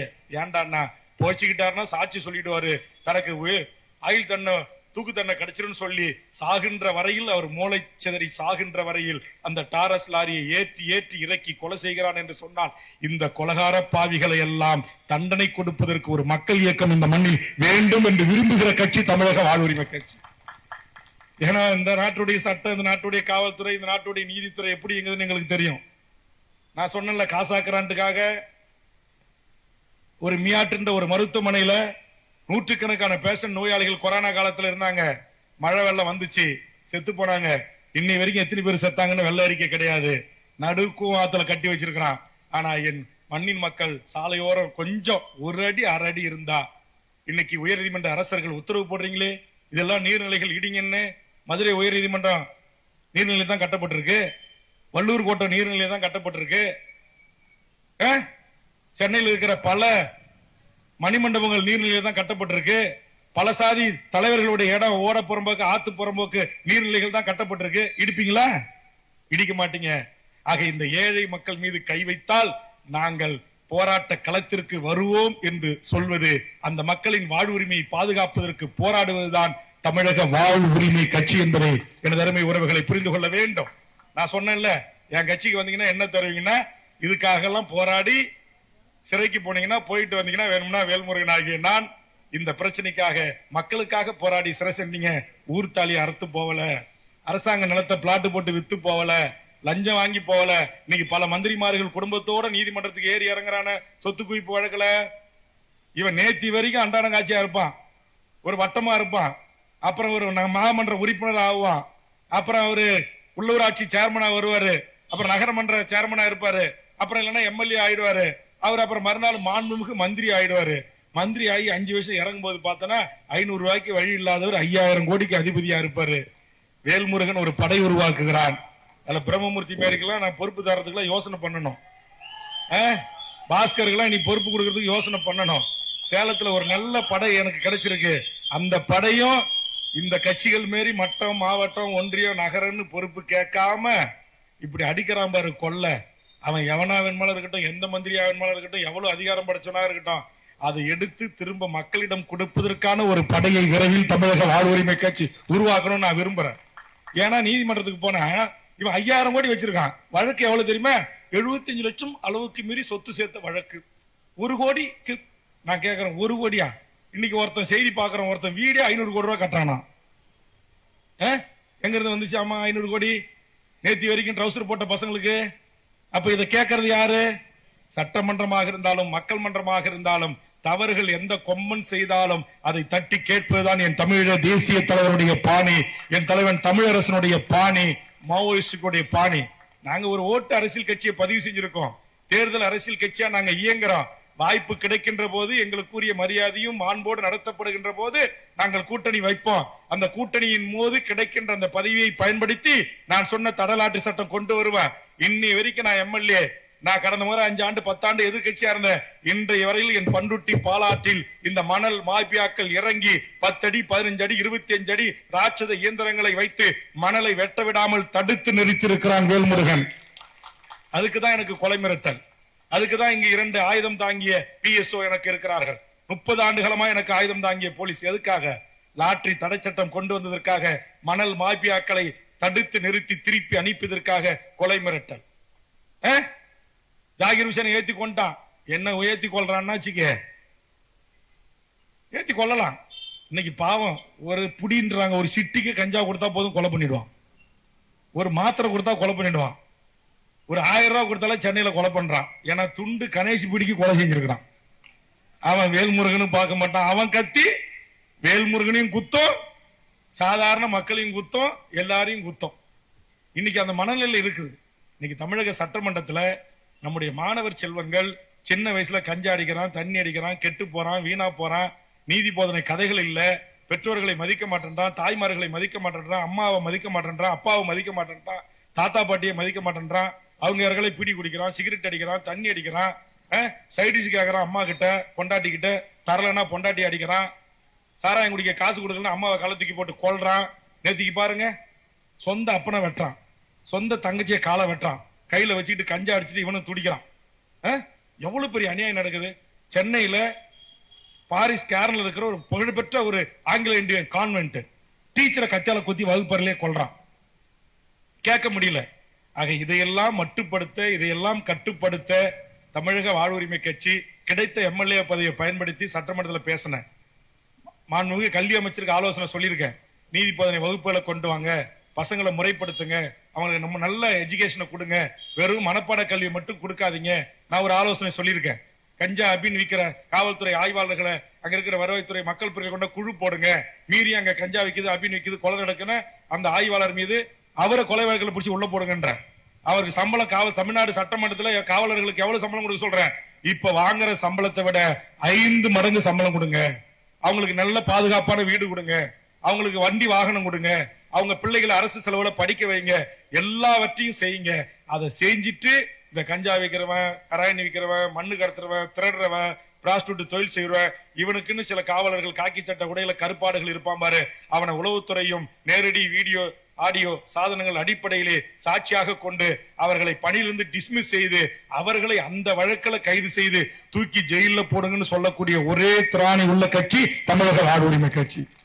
நாங்க எந்த காவல்துறை இன்ஸ்பெக்டரோட, ஏசியோட, டிஎஸ்பியோட சேர்ந்துக்கிட்டு நாங்க எங்கேயும் மண்ணு திரளல, எங்கேயும் ஊர் சொத்தை அட்டையை போடல. உண்மையான காசு கொடுத்து வாங்கிய பிரம்மமூர்த்தி சொத்தையே அளக்க விட மாட்டேன்றான் நம்மால. இன்னைக்கு காவல்துறை அதிகாரி பூரா கட்ட பஞ்சாயத்து பேச ஆரம்பிச்சிட்டான். உண்மையா காசு கொடுத்து எங்க ராஜ்குமாரோ, மோகன்ராஜோ, இல்ல யுவராஜோ, என் கட்சிக்காரங்க நேர்மையான முறையில சம்பாதிங்க. நான் சொல்றேன், அண்ணா எங்கன்னா நேர்மையான முறையில இருக்கு. ஒரே ஒரு தொழில் தானே சேலத்துல ரியல் எஸ்டேட். அதை நாங்க போய் பண்ண போனா நேர்மையா கூட எங்களை பண்ண விட மாட்டேன்றான். நான் காசு கொடுத்து நிலத்தை வாங்கிட்டு அளக்க போனா அங்க எவனாச்சும் வந்து ஒரு 80 வயசு கேள்வியா, அந்த 80 வயசு கேள்விய அந்த காவல்துறை அதிகாரி அப்படி புகார் வாங்கினவன் அந்த ஆய்வாளரை சேலத்துல நான் கேட்கறேன், 80 வயசு கேள்வியை எவனாச்சும் ரேப் பண்ண முடியுமா? ஐயா 80 வயசு கேள்வியை மாராப்பு துணியை பிடிச்சி இருக்க முடியுமா? அது வீடியோவில் பேசும்போது மாராப்பு துணியே இல்ல. அது எப்படியாப்பட்ட கேள்வியா இருக்கும் பாரு. நம்ம மனோகரமாட்ட பாடம் கத்துக்கிட்ட கேள்வியா இருக்கும் போல இருக்கு. எஸ்பி ஆபீஸ்க்கு போன ஆன் பண்ணிட்டு, ஐயோ என்ன பிடிக்கிறாங்க, ஐயோ என் துணி அவுக்குறாங்க, ஐயோ என்ன காப்பாத்துங்க, நேரா எஸ்பி ஆபீஸ் 100க்கு இதை சொல்லி அனுப்பணும்னு ஒரு காவல்துறை ஆய்வாளர் தான். அவரு எந்த ரியல் எஸ்டேட்டுக்காரனுக்கு இல்ல எந்த கட்சிக்காரருடைய தூண்டுதலோட பேசினாருன்ட்டு நான் என்னுடைய இன்டெலிஜென்ஸ் இருக்குல்ல, புலிகளின் இயக்கம் தான் மௌனிக்கப்பட்டிருக்கிறது, விடுதலை புலிகளின் போராட்டம் தான், ஆயுதம் தான் மௌனிக்கப்பட்டிருக்கிறது. உலகம் முழுவதும் அவருடைய தொழில்நுட்பம் இயங்குகிறது. உலகம் முழுவதும் அவருடைய தொழில்நுட்பம் சார்ந்த அறிவு இயங்குகிறது. அப்படி இயங்குகிற தொழில்நுட்பம் சார்ந்த அந்த அறிவு பிரிவுக்கு வேல்முருகனும் இன்றைக்கு துணை நின்று கொண்டிருக்கிறார். உங்க உளவுத்துறை பதிவு பண்ண வேண்டாம். என்னுடைய புலனாய்வு பிரிவு, என் தமிழக தேசிய தலைவர் மேதை வேலுப்பிள்ளை பிரபாகரன் இன்றைக்கு உருவாக்கிய விடுதலை புலிகளுடைய புலனாய்வு பிரிவு, உளவு பிரிவு உலகத்துடைய அத்தனை தலைவருடைய உரையாடலும் பதிவு செய்து வேல்முருகன் கேட்டால் ஒரு நிமிடத்தில் உலக தமிழர்கள் என் கைகளில் தலைவருக்கு தயாராக இருக்கிறார். அப்படித்தான் இங்க கொட்டம் படிக்கிற, இங்க ரியல் எஸ்டேட் செய்கிற காவல்துறை அதிகாரிகள் எந்த கட்ட பஞ்சாயத்து கும்பலோடு பேசினான், எந்த கட்சிக்காரோடு பேசினான், யாருடைய தூண்டுதலோடு என் கட்சிக்காரர்களை அடக்கி ஒடுக்க நினைக்கிறான் என்பது என்ற கால் ஹிஸ்டரி, அது இன்கமிங் கால் மெசேஜ் எல்லா பிரிண்ட் அவுட் என் கையில் இருக்குது. அதனாலதான் இந்த ஆதாரத்தின் அடிப்படையில் தூண்டுதலின் பேரில் நடந்த இந்த தவறு. அதனால் இந்த விடயத்திலே இங்க இருக்கிற சேலம் மாவட்டத்துடைய காவல்துறை ஆணையரோ இந்த பிரச்சனையை தலையிடக்கூடாது என்று எங்களுடைய பிரபமூர்த்தி குறித்த ஆவணத்தின் அடிப்படையில் இன்றைக்கு சென்னை உயர்நீதிமன்றம் தலைவிதித்திருக்கிறது. ஏன் தலைவிதிக்கணும்? சென்னை உயர்நீதிமன்ற நீதிபதிகளுக்கு நாங்கள் எடுத்து வைத்த வாதத்தில் உண்மை இருக்கிறது. நான் கேட்கிறேன், அவரு பிஜேபி கூட்டத்தில் இருக்கிற ஒரு கட்சியில மாநில துணைத் தலைவராக இருந்தார். அவரு அவங்க அண்ணன் தம்பி குடும்பம் தொடர்ந்து அந்த தொழிலை செய்யறாங்க. அப்பெல்லாம் உங்களுக்கு அவரை தொந்தரவு பண்ணணும் தோணல. ஆனா இப்ப ஒரு கட்சியில பேரம் பேசினாங்க அவர்கிட்ட, எங்க கட்சிக்கு வந்துருங்கன்னு எல்லாம் பேசி இனிப்பு ரெடி பண்ணி மண்டபத்தை கூட புக் பண்ணிட்டாங்க. அவரை போய் நம்ம மோகனு நம்ம செல்வம் எல்லாம் நீ அங்க இருந்தா சரிப்பட்டு வராது, எங்க அண்ணன் கூட வந்துருன்னு கூப்பிட்டு வந்துட்டாங்க. அவங்க கூப்பிட்டாங்களா, இவரு போவலையா, அதுக்காக இவங்க பொய் வழக்கு போடுவானுங்களாம். வாடா மாப்பிள்ள, தயாரா இருக்கிறேன் நான் சந்திக்கிறதுக்கு, நீ போடு. எத்தனை பேர் சட்டையை கேட்டிருக்கிறேன், ஏற்கனவே கூட்டத்திலே சொல்லியிருக்கிறேன். தமிழ்நாட்டில் எஸ்பியா இருந்தவனுக்கு ஆயில் தண்ணி வாங்கி கொடுத்தவன், எஸ்பியா இருந்தவனை டிஸ்மிஸ் பண்ணி வீட்டுக்கு அனுப்பினவன், எத்தனை இன்ஸ்பெக்டருக்கு இன்றைக்கு சட்டையை கட்டினவனு எனக்கு தெரியும். என்னுடைய அரசியல் வாழ்வு என்பது வெறும் தேர்தல் அரசியலை அதிகாரத்தை சுவைப்பது மட்டுமல்ல, அடித்தட்டு மக்களின் வாழ்வுரிமை பிரச்சனைக்காக இறங்கி அடிப்பதுதான் வேல்முருகனுடைய பாணி. நீங்க எல்லாம் சும்மா சாதாரணமா வழக்கறிஞர் தான் போய் நீதிமன்றத்தில் வைப்பீங்க. நான் யாரை தெரியுமா வைப்பேன்? பிரச்சனை என் கட்சிக்காரன் என்னை நம்பி வந்தவன் அல்லது பொதுமக்கள் பிரதிநிதிகள் பாதிப்புன்னு வந்தா 3 ஸ்டேட்டினுடைய உயர்நீதிமன்ற தலைமை நீதியரசர் தமிழக வாழ்வுரிமை கட்சியினுடைய அதிகாரப்பூர்வ senior councillor supreme court of இந்தியாவிற்கு நியமனம் செய்து வச்சிருக்கிறேன். மிஸ்டர் கங்குலி குஜராத்தினுடைய தலைமை நீதிபதி, மிஸ்டர் பிரபாகர ராவ் கேரளாவினுடைய ஆந்திரத்தினுடைய சட்டப்பிரிவு செயலராக இருந்து பின்னால் அந்த மாநிலத்துடைய நீதிமன்ற நீதிபதியாக இருந்து ஓய்வு பெற்றவர் என்று ஒரு டீமே வச்சிருக்கிறேன். அதே மாதிரி இந்த சுற்றுச்சூழலுக்காக என் பூவுலக நண்பர் சுந்தரராஜன் அவர்கள் மூலமாக நட்பு கிடைத்த Prashant Bhushan senior counsel of India. நான் வைக்கிறாள்லாம் என்கிட்ட காசு கேட்க மாட்டான். எவன் அநியாயம் செய்யறானோ அக்கிரமம் செய்யறானோ சட்டத்தை கையில் எடுக்கிறானோ அவன் சட்டையை கட்டுறதுக்கு அவன் சட்டையை உரிக்கிறதுக்கு நான் வச்சிருக்கிறேன். அதனால எல்லா கட்சிக்காரர்களையும் டீல் செய்வது போன்று எங்க கட்சிக்காரனை இந்த மாவட்ட காவல்துறை இந்த மாநகர காவல்துறை நீங்க டீல் செய்யக்கூடாது. எங்கேயும் அங்கொன்றுமாக எங்காலும் ஒருத்தவன் கொஞ்சம் காசுக்கு ஆசைப்படலாம், பணத்துக்கு ஆசைப்பட்டு ஏதாவது தப்பு செய்யறான், திரும்ப இருக்குன்னா அவங்ககிட்ட ஐஎஸ் இருக்கு, இன்டெலிஜென்ஸ் இருக்கு, எஸ்பிசிஐடி இருக்கு, எஸ்பி இருக்காங்க. எங்க மாவட்ட செயலர் மாநில நிர்வாகிட்ட சொல்லுங்க, நாங்க அவங்களை கூப்பிட்டு ஒழுங்குபடுத்துறோம், திருத்துறோம், திருந்தி வாழ வாய்ப்பை கொடுக்கிறோம். அதை விட்டுட்டு ஒரு தப்பு செஞ்சுட்டா திருந்தி வாழ வரான் அப்படின்னா உடனே அம்மாவை கூப்பிடுறது, அப்பாவை கூப்பிடுறது, தங்கச்சியை கூப்பிடுறது, பொண்டாட்டியை கூப்பிடுறது, உங்க இஷ்டத்துக்கு வண்டியில வச்சு அடைச்சு ஏத்துறது, பெண் பிள்ளைகளை கை வச்சு ஸ்டேஷனுக்கு கூட்டு போறது, இந்த வேலை எல்லாம் கூடாது மாப்பிள்ள. இப்படி எல்லாம் எங்க மாவட்டத்தில் இருந்துச்சு 1970கள்ல. அதை ஒடுக்கிறதுக்கு தான் தமிழ்நாடு விடுதலை படை என்கிற மாவீரன் நம்முடைய முந்திரி காட்டு ஆயுதம் தாங்கி அன்றைக்கே 80களிலே AK-47 என்றைக்கு வந்ததோ அது இந்தியாவில் ஒரு மாநிலத்தில் மண்ணின் மக்களின் உரிமைகளுக்காக போராடிய தமிழ்நாடு விடுதலை படை தளபதி எங்கள் தமிழரசன் கைகளில் இருந்தது. வேல்முருகன் நேரா ஒண்ணு எம்எல்ஏ இல்ல, ஒரு 10 ஆண்டு காலம் தமிழ்நாடு விடுதலை படையோடு தமிழீழ விடுதலை புலிகளோடு மாவோயிஸ்ட் இயக்கத்தினுடைய ஆதரவாளராக இப்படி பன்முகம் எனக்கு உண்டு. சமூக நீதி தளத்தில் வன்னியர் சங்கம் தொடங்கப்பட்டதெல்லாம் உங்களுக்கு தெரியும் வரலாறு. 40 ஆண்டு 45 ஆண்டு காலம் 1970களில் பிறந்து 80களில் இருந்து இந்த நாட்டுடைய அரசியல் நடவடிக்கைகளை பங்காற்றியவன், இந்த நாட்டுடைய அரசியல் மாற்றத்திற்கு விதை விதைத்தவன், ஆயுத குழுக்களோடு கைகோர்த்து நின்றவன், ஆயுத போராட்டத்தை வழிநடத்திய தளபதிகளோடு நின்றவன். சாதாரண களம் அல்ல என்னுடைய களம். எங்களை பார்த்து யாரு வேணுமாலும் என்ன வேணுமாலும் விமர்சனம் பண்ணலாம், ஒத்த சீட்டுன்னு சொல்லலாம், இவங்க திராவிடத்தோட கூட்டணி வச்சுட்டாங்கன்னு சொல்லலாம், திராவிடத்தோடு கரைஞ்சிட்டாங்கன்னு சொல்லலாம். தேசியத்தோட கூட்டணி வைக்கலாம், திராவிடத்தோடு கூட்டணி வைக்கலாம். எதனோடு கூட்டணி வைத்தாலும் கிடைத்த பதவி இந்த மண்ணுக்கும் மக்களுக்கும் மொழிக்கும் என் இனத்திற்கு பயன்படுகிறதா என்பதை குறித்து ஆய்வு செய்ய வேண்டும்.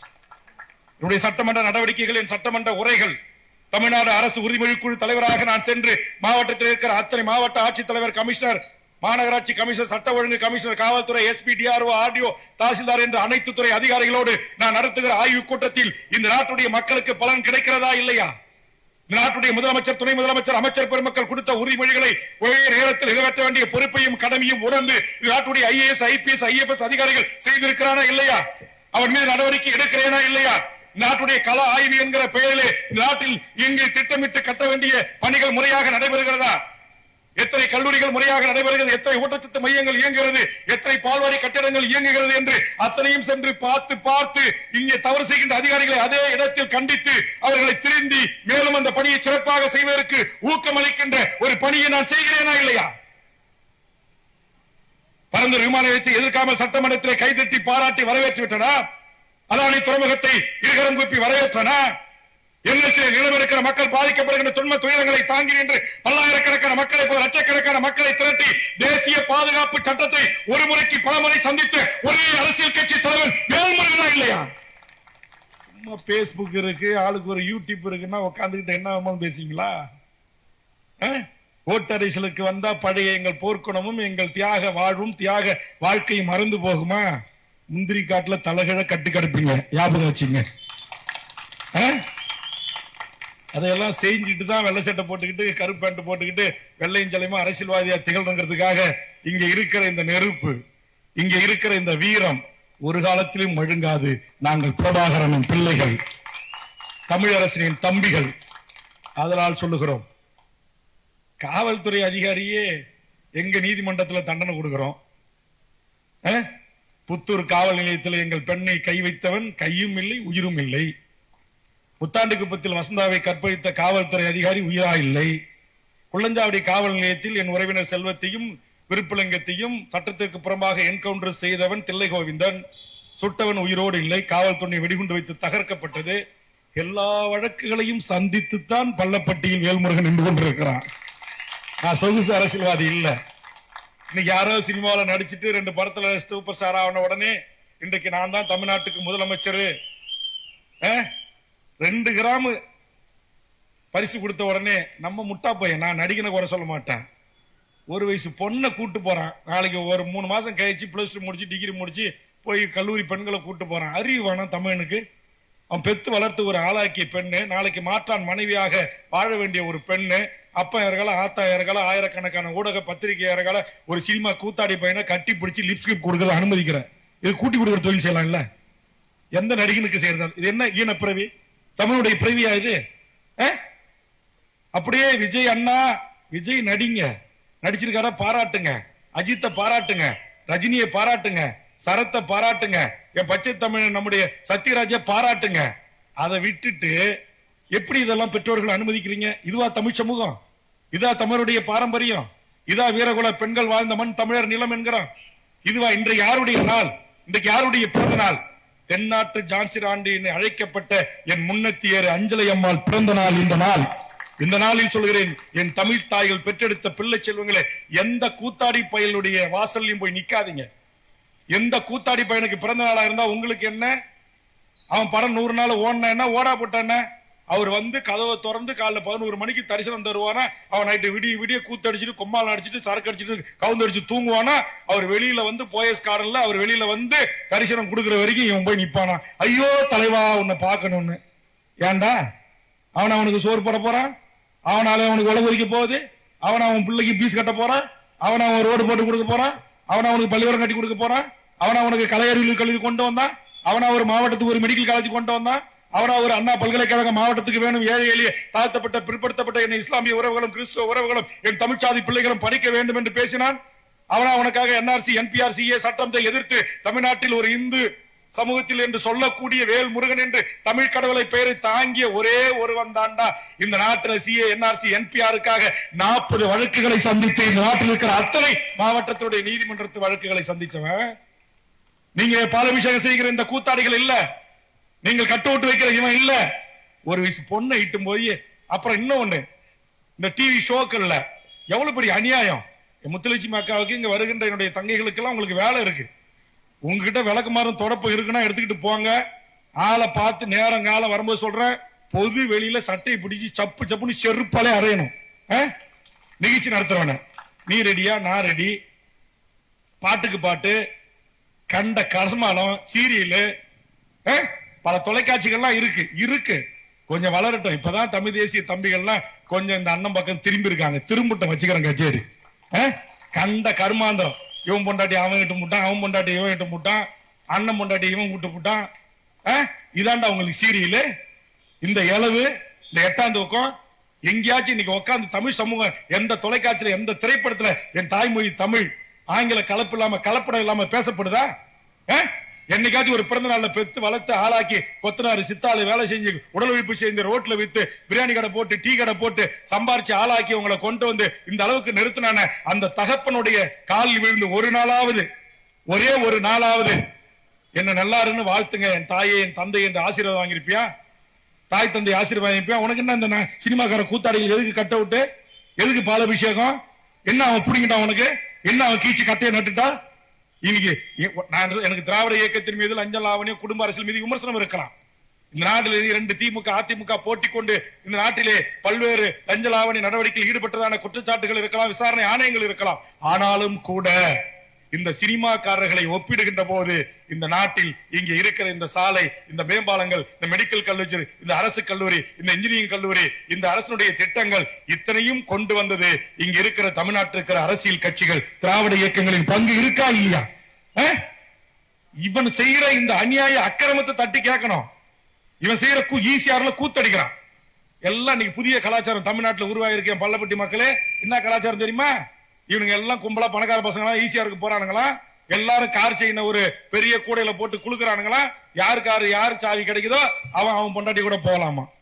வரண்டா ஒரு நாளைக்கு தமிழர் படையோட வரண்டா, வரேன் ஈசிஆருக்கு வரேன், உள்ள நுழையிறேன், உங்க பங்களாவை கைப்பற்ற செருப்பாலே அடிக்க வைக்கிறாங்க. மகளிரை கூட்டு வந்தவங்களை செருப்பாலே அடிக்க வைக்கிறாங்க. இது கலாச்சாரமாடா? இது என் தமிழுடைய கலாச்சாரமாடா? குட்டாட்டம். சட்டமன்றத்தில் துணிஞ்சு கேட்டேன் கலைஞர் அவர்களே, நான் நீங்கள் நடத்துகிற கலைஞர் தொலைக்காட்சியை பார்த்த, அதுல மாநாட மைநாட என்ற நிகழ்ச்சி நடத்துறீங்க.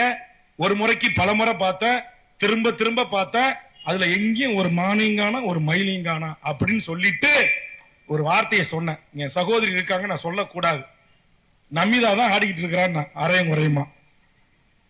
கலைஞர் அப்படியே ஒரு மாதிரி ஸ்டன் ஆயிட்டார். உடனே அவருக்கு தான் தெரியுமா, ஆளை போட்டு விடுவார்ல. உடனே எனக்கு ஜோடிக்கு பக்கத்துல துரைமுருகனை பார்த்தாரு. என் பங்காளி வீரபாண்டி சிங்கம் இல்லையா, அது ஒண்ணும் சொல்லல, அது அமைதியா இருந்துச்சு. உடனே துரைமுருகன் இருக்கிறாருல, எப்ப பார்த்தாலும் ஜோக்கடிப்பார் சட்டமன்றத்துல. உடனே வேல்முருகா, உனக்கு ஒரு செய்தி தெரியுமா? சொல்லுங்க. என்னங்க? தமிழ்நாட்டுல ரேட்டிங்ல நம்பர் 1 கலைஞர் டிவில எந்த நிகழ்ச்சி தெரியுமா? மாநாட மயிலாட தான். எனக்கு கோவம் வந்து போச்சு. பெண்கள் கூட கோச்சிக்காதீங்க. துரைமுருகனை பார்த்து சொன்னேன், மாண்புமிகு மூத்த அமைச்சர் அவர்களே, நான் ஒரு முறைக்கு பலமுறை பார்த்தேன். நாட்டுடைய பண்பாட்டை, கலாச்சாரத்தை, நாகரிகத்தை சீரழித்து சின்ன பெண்ணமாக்கிற அந்த நிகழ்ச்சியில் மானும் ஆடவில்லை, மயிலும் ஆடவில்லை, நமிதாவின் மார்தான் ஆடிக்கொண்டிருக்கிறது என்று மூஞ்சில் அடிச்ச மாதிரி சொன்னேன். தலை குனிஞ்சிட்டாரு துரைமுருகன். வரலாறு சட்டமன்ற பதிவில் இருக்கு. வேல்முருகன் பயப்படல. கூட்டணியில இருந்த போதும் பயப்பட மாட்டான், எதிரில் இருந்தாலும் பயப்பட மாட்டான். இன்றைக்கு என்னுடைய மாவீரன் ஜெய்சிங் என்கிற என் பச்சை தமிழன் தன் தேக்கு மர உடலை ஒரு போராட்ட களத்திற்காக ஸ்டெர்லைட் துப்பாக்கி சூட்டை கண்டித்து விமான நிலையத்தில் இறங்கி பாதிக்கப்பட்ட என் உறவுகளை சந்திக்க நான் சென்றேன். காவல்துறை என்னை கைது செய்து 24 மணி நேரம் பயணம் செய்து கொண்டு வந்து என்னை புயல் சிறையில் அடைத்தார்கள். அந்த காட்சி தொலைக்காட்சிகளை செய்தியாக ஓடியதை பார்த்துவிட்டு அந்த ஜெய்சிங் என்கிற அந்த என் தமிழ் வீரன், இந்த மண்ணுக்காக மக்களுக்காக போராடுகிற என் அண்ணன் வேல்முருகன் அவர்களை கைது செய்து அடைக்கிறீர்களே என்று அவன் முழக்கமிட்டு வீதிகளிலே ஓடி வந்து அவன் பெட்ரோலை ஊற்றி தீக்கரையாக வெந்து துடிதுடித்து செத்த நாள் இந்த நாள். நான் கேட்கிறேன், அப்படிப்பட்ட இளைஞர்களும் தமிழ்நாட்டில் இன்னும் இருக்கத்தான் செய்கிறார்கள். அஸ்கர் அலி என்று சொல்லக்கூடிய ஒரு இஸ்லாமிய சகோதரன், ஒரு லஞ்சம் வாங்காமல் தனிமனித ஒழுக்கத்துடன் நேர்மையாக இந்த மண்ணுக்கும் மக்களுக்குமாக போராடுகிற ஒருவனை கைது செய்து தமிழ்நாடு எடப்பாடி அரசே காவல்துறையை சிறை வைக்கின்றீர்களே, இது நியாயமா என்று கேட்டு அவன் தீக்குளித்து இறந்தானே. அப்படி இறக்காத இளைஞர்களே என்று நான் வேண்டுகோள் வைத்தேன். காரணம், உங்களுக்கு வேலை இருக்கு. எங்கள் அங்கேயர் கன்னிகள் எப்படி எதிர்நாட்டுடைய டோரா படகை தன் உடல் முழுவதும் வெடிகுண்டுகளை கட்டிக்கொண்டு சிங்கள பௌத்த பேரினவாத அரசின் ராணுவ கப்பல்களில் வருகின்ற வெடிமருந்துகள் தான் என் மக்கள் மீது குண்டுமழை பொழிவதற்கு வருகிறது என்று 100 மைல் தூரத்திற்கு மேல் கடலிலே நீந்தி சென்று அந்த கப்பலை கட்டிப்பிடித்து தன் ஜாக்கெட் என்று சொல்லக்கூடிய தற்கொலை படையாக வெடித்து சிதறி அந்த கடலிலே காவியம் படைக்கின்றார்களோ அப்படி உயிர் தியாகம் செய்து அந்த நாட்டின் விடுதலைக்காக 50,000 போராளிகள் மடிந்திருக்கிறார்கள் அல்லவா? அது ஒரு விடுதலை போர். ஆனா இங்க அடித்தொழிப்பு நடவடிக்கைகளை தமிழ்நாடு விடுதலைப்படை செய்தது, மாவோயிஸ்ட் இயக்கங்கள் செய்தது, சாதிய தீண்டாமைக்கு எதிராக செய்தது, மத வெறிகளுக்கு எதிராக செய்தது. இன்றைக்கு செய்வதற்கு நாதி இல்லை, தட்டி கேட்பதற்கு நாதி இல்லை. இன்னைக்கு யார வேண்டுமானாலும் எங்க வேண்டுமானாலும் எவன் வேண்டுமானாலும் கொலை செய்யலாம். அப்படிப்பட்ட சூழலில் தான் எங்கள் செந்துறையிலும் ஆண்டிமட முந்திரி காடுகளிலும் எங்கள் ஜெயங்கொண்ட முந்திரி காடுகளிலும் எங்கள் விருத்தாச்சலம் முத்தாண்டிக்குப்பம் முந்திரி காடுகளிலும் இந்த ஆதிக்க அரச பயங்கரவாதத்தை தட்டி கேட்பதற்கு ஒரு படை உருவாகியது. அதுதான் தமிழ்நாடு விடுதலை படை. அதன் தலைவர் தான் தோழர் தமிழரசன். இங்க உட்கார்ந்து இருக்கிற பல இளைஞர்களுக்கு விஷயமே தெரியாது. இங்க ஆயுத போராட்டம் நடந்துச்சா, இங்க இந்திய ஒன்றியத்திலிருந்து தனிநாடு தமிழர்கள் கேட்டார்களா என்றெல்லாம் இன்றைய இளைய தலைமுறைக்கு தெரியாது. இன்றைய இளைமுறைக்கு தெரிஞ்சதெல்லாம் அஜித், விஜய். ஆனா இன்னைக்கு உலகம் முழுவதும் இளைய தலைமுறைக்கு ஒருத்தவன் தெரியறான்.